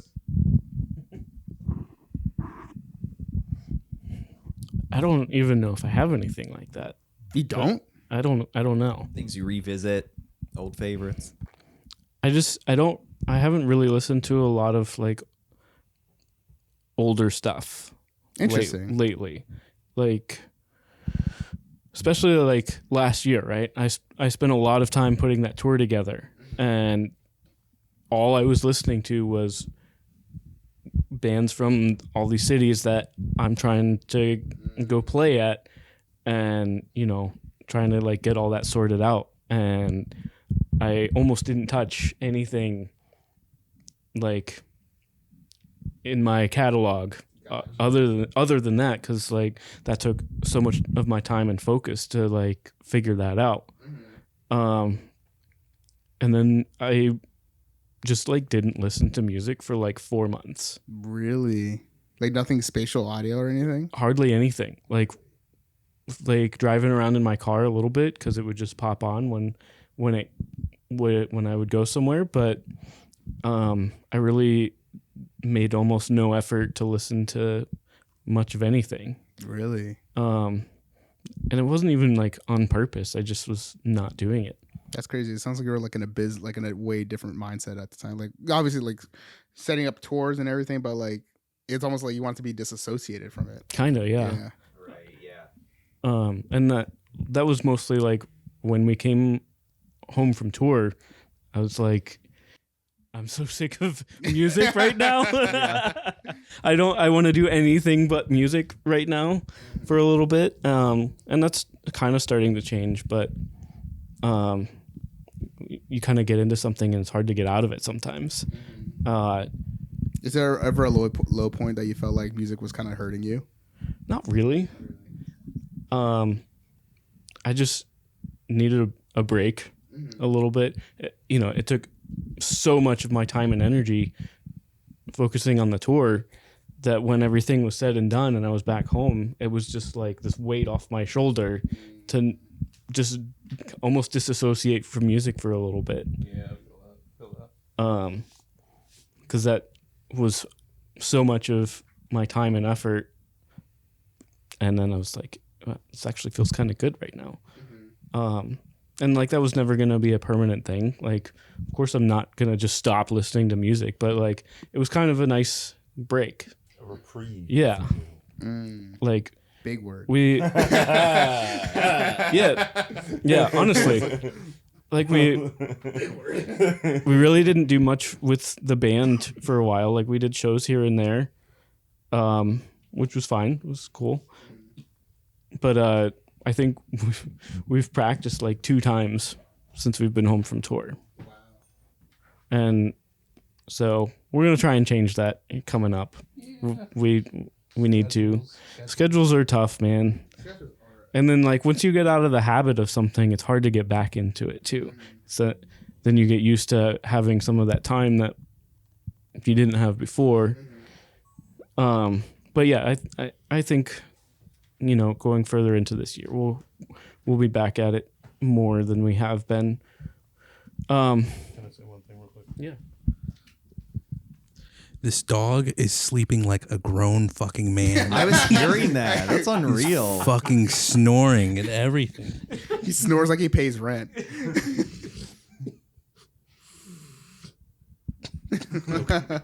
I'm definitely enhancing that. All high pass filter. All right, what about you, Matt? How did that impact? Did you feel like you had like the same like relationship with music that he had? Like, Nah, not at all. I gotcha. No, I got back and I was like, what do I want to listen to? Like that was deep. That was really deep. How you kind of like that was like a business mindset. I didn't even do it on purpose. It just kind of happened. Mm-hmm. You're so immersed in it already. Yeah. So I just was doing other things. Mm-hmm. And that's kind of all it was. wasn't like, I don't know, it wasn't that deep, Walter. Come on. It was pretty deep. Like I couldn't imagine just like not like even at my office. I'm like, there's some sort of like podcast or spatial audio that I put on. Sometimes I'll have a stand up desk and then I put on some Kublai Khan and scare my coworkers. And then I'll be like 2-stepping and I look at them and like, you want something to smoke? And they're like, They don't. they don't. They don't. The They don't two-step. want it. They don't want it. I mean, I guess I get what you mean, because it's like most recently for me, it's like when you have like such a big achievement that you're working towards and you finally reach it, and then you can just like decompress from being stressed about it for so long. Like I get why you would disassociate from music like that. But I guess for me, like most recently, I was kind of trying to teach myself how to record music and stuff like that. So I was working on an EP for my band Kana, and just after I was done, I was like, I don't want to try to learn anything else for like 6 months, and that 6 months is still going on right now. So yeah, I feel that. Man, he's snoring. I used to only ever seek out new music. I was just like voraciously consuming new stuff. And then once the pandemic came around, I got back into just listening to old comforts. And so now I kind of have like a happy balance of the two, where I'm like reappreciating old favorites, and then every once in a while when I feel like it, finding something new. Yeah. So that's why I love Discovery Weekly on Spotify. Yeah. You know, that's just great, because I'll be like, let's say I have to drive like 30 minutes or something, right, to wherever. Like if I'm going up to Frederick to have a cigar with this guy or something, right, I just pop on a Discovery Weekly, and then as I'm driving, I'm like, nope. Oh, that actually sounds pretty dope. Let's check this guy's out. And then I like find a bunch of like artists that way that I'm just like, yeah, fuck it, I fuck with these guys. And I usually search for like Bandcamp if I'm actually seeking something new, because they have like, I think, the weekly roundups where they'll highlight something, but then also they have just such hyper specific tags for all the like sub and micro genres that if you're really in a particular mood, you can find something. I used Bandcamp a lot for finding bands to play with. Right. Because you can narrow down. Because they have their contact you can narrow info. down They're looking genres for and venues. cities. Yeah, like the search capabilities can be pretty cool. You can sort by like best selling, so you can see like, hey, these guys are active, or they're like they sell a lot. They're popular in a way. So I can be like, hey, maybe I'll start with them, because we're going to a city we've never been before. So let's find somebody who does well there. And that was pretty helpful for finding new bands. And, you know, throughout the course of that process, you find a lot of good shit. Like a lot of that stuff that I found is now what I'm listening to a lot of. I use like Apple Discover. Apple Music, I think does really well. I do have Spotify. I don't pay for it. I mainly use it for like podcasts, and like he really is snoring like he pays rent. It's rough out here, man. But like actually I discovered this one band called Scarlet Rot. Like Ooh, yeah, you sent that to me. Yeah, I was like, oh, I think he'll like Dickie this. Allen on vocals. Yeah, from Infinite Annihilator. And Scumfuck. Yeah. God, yeah, it's vicious. God, yeah. It's like they literally took like Frontier and was just like, we'll make this American and Floridian.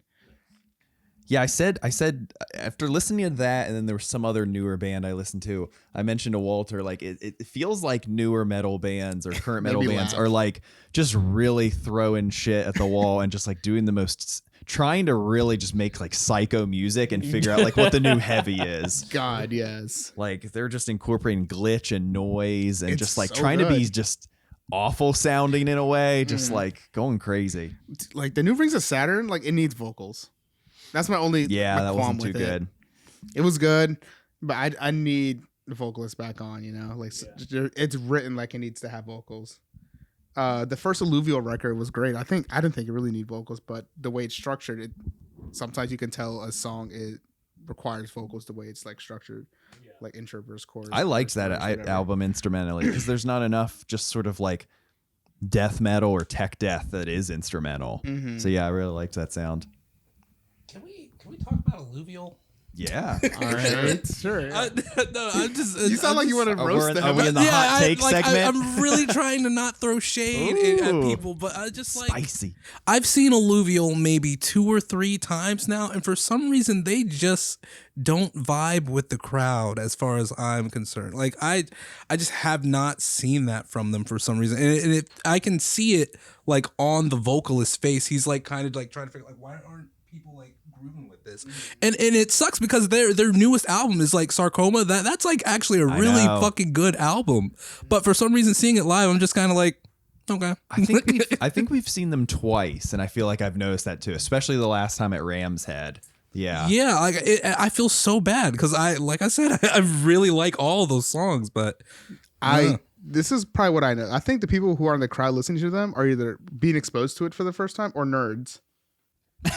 that's fair. It's nerd music. Like it's like people who go out to see Wes Howe. Like I consider him like a god. Like I want to appreciate his music. I want to like see his playing technique. Like I'm studying like him, and even though it's heavy and like it's fantastic. I know what you're saying. Like the crowd isn't there to like mosh or like kind of show their appreciation for it.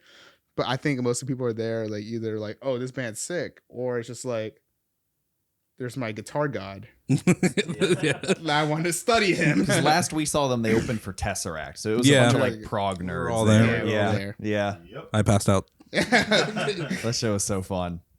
Yeet it out. You're like, I don't know what the you're fuck leaning on happened. walls. Oh boy. But yeah, I think it's just nerd music. I think that's my consensus of that. Didn't we also see you at the JPEG Mafia Danny Brown show? No, I have no idea what that is. Damn, never mind. Oh man, he wouldn't be there, but like, God, I feel like he would have loved that. Actually, we consider that the best show of the year. Yeah, that was super fun. Like that it was way more energy than any we other were metal too show. young for it. It was a very young crowd, and they We were too old for it. You mean? Yeah, they were. But it's like 30-year-olds, like 40-year-olds making that music. Yeah, So we're like at the appropriate age. yeah. It was fun. He's 40 years old, man. Danny? Quaranta, Yeah, 40 years old, crazy. and like still making like ratchet ass music that's like appealing to like the younger generation. Right.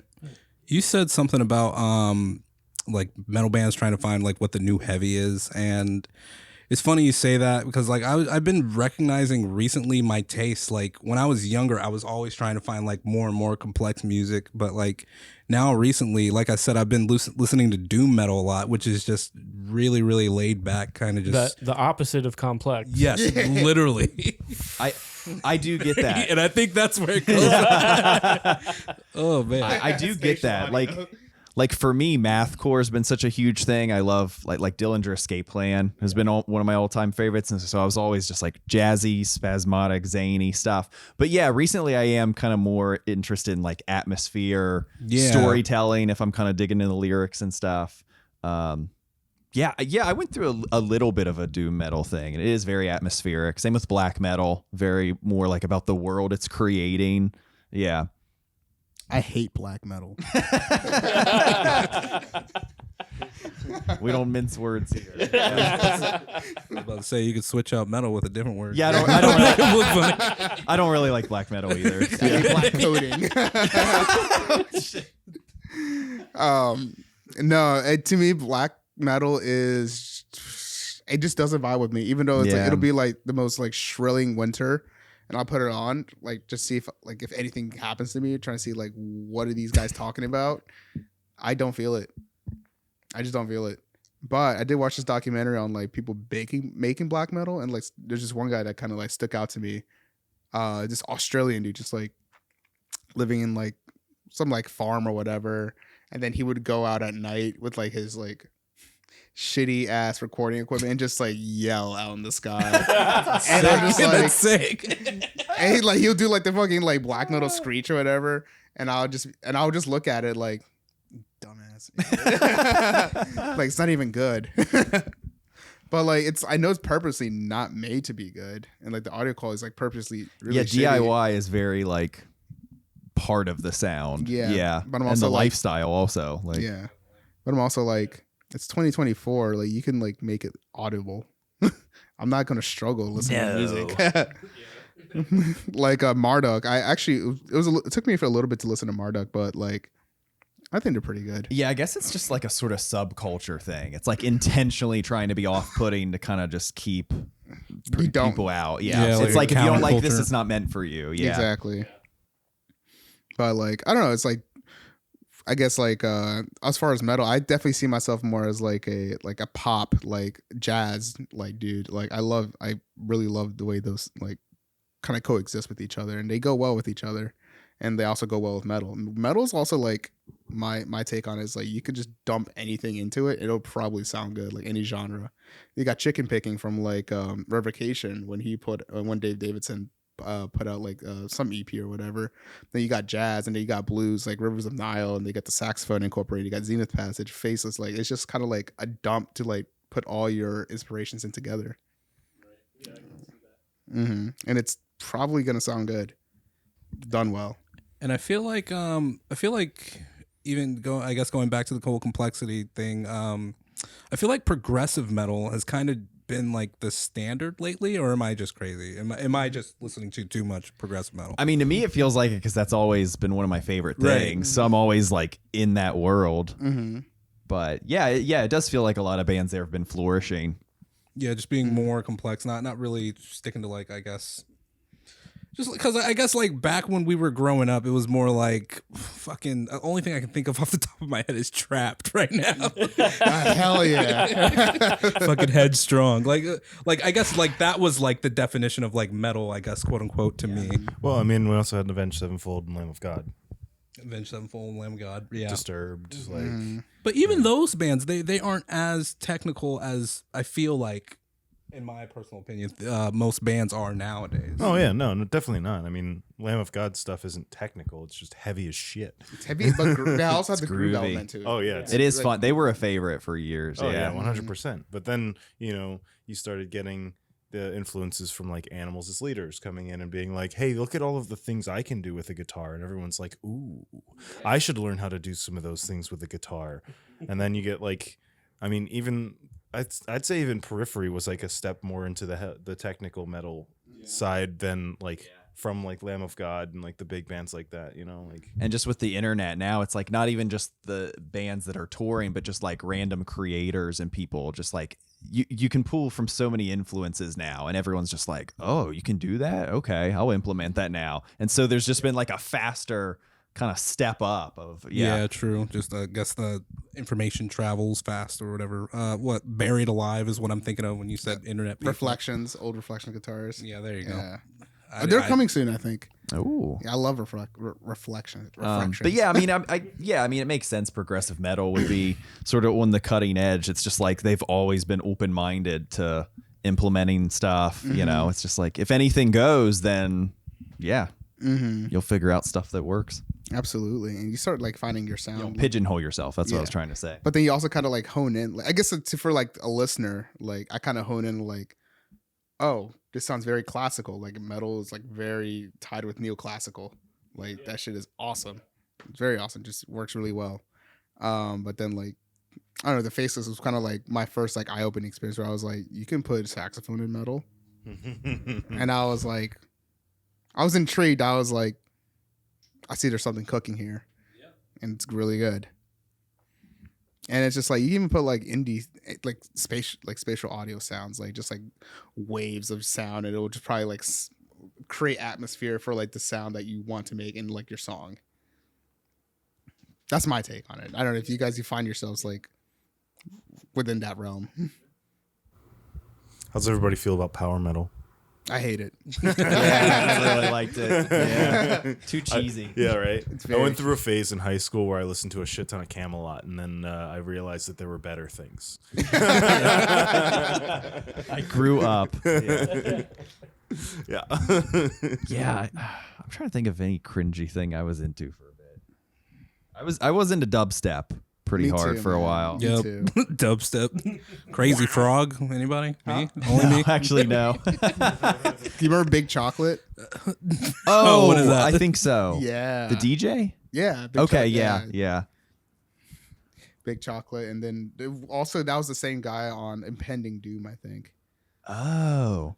Is that the like Christian deathcore band? Yeah, I think so. Yeah. Okay, yeah. Really, Impending Doom is there's always that's always the revelation for me whenever I find a Christian band. I'm like, they're Christian. Yeah.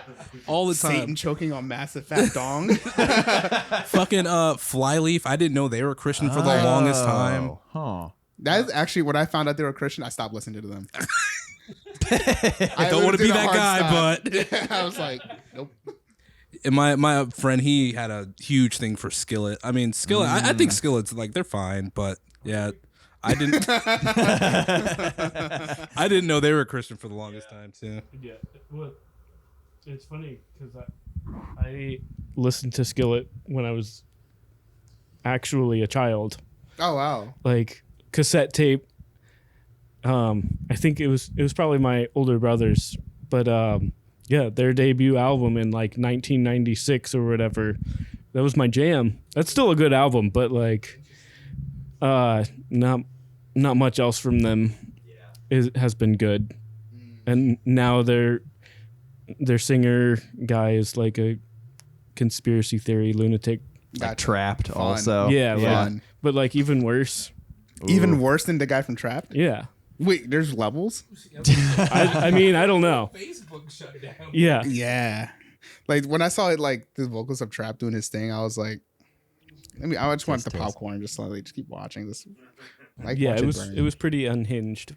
Yeah, It was funny, yeah. It He was like was going pretty after funny. people talking numbers and stuff. It's like, y'all have one song. Like Yeah. I cannot name another song. No. other than Breaking Headstrong. Benjamin has like at least a whole album. Right, that's, they've like, got- good. Yeah, they got a couple. like they've yeah. got at least one really solid album, and like they've got other good songs. I'm not super familiar with them, but like, yeah, I always like the songs I heard on the radio and shit. Like those were good songs.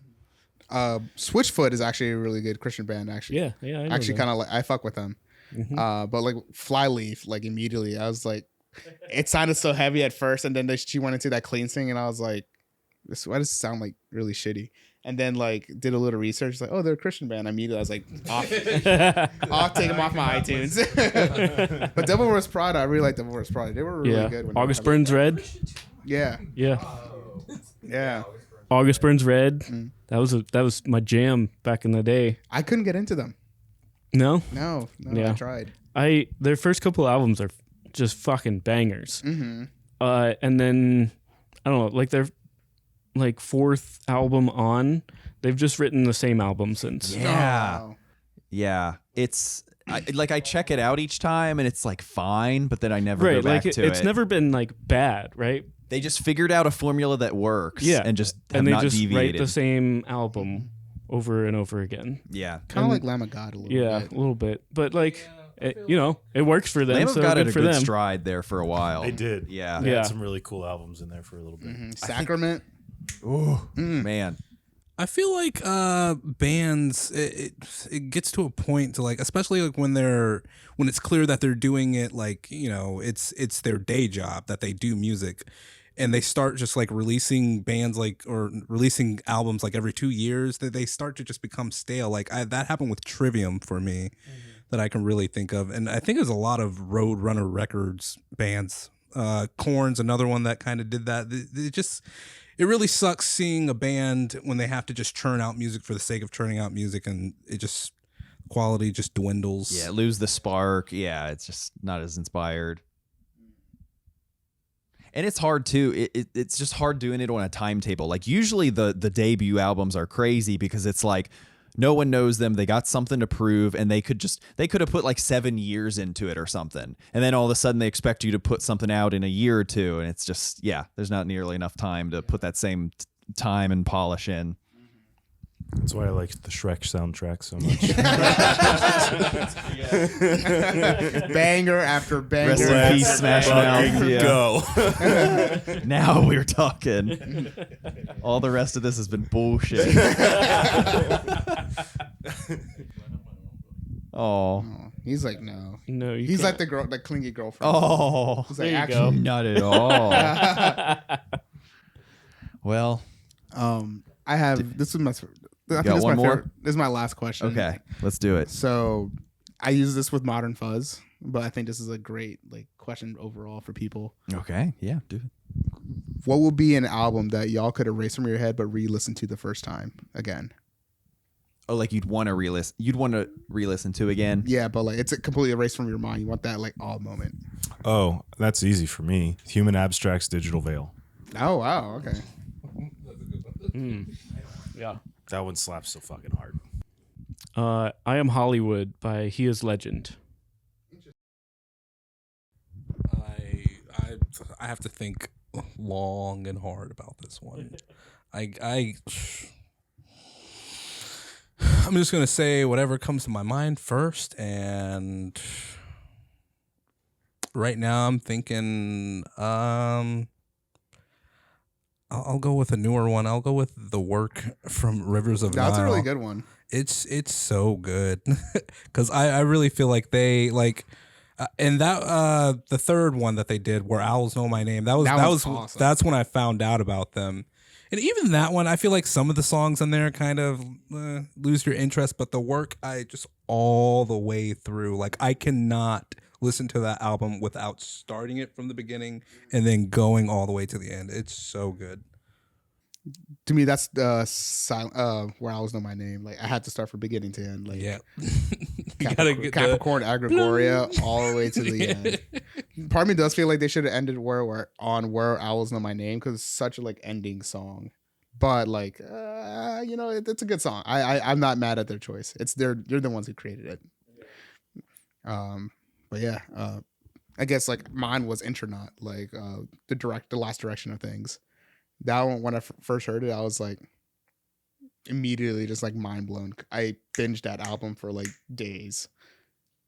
I don't remember what I said for the Modern Fuzz thing, but I'm assuming it was probably Language by the Contortionist. That was a good there one. you go. And a close one also would be Waveform by Car Bomb.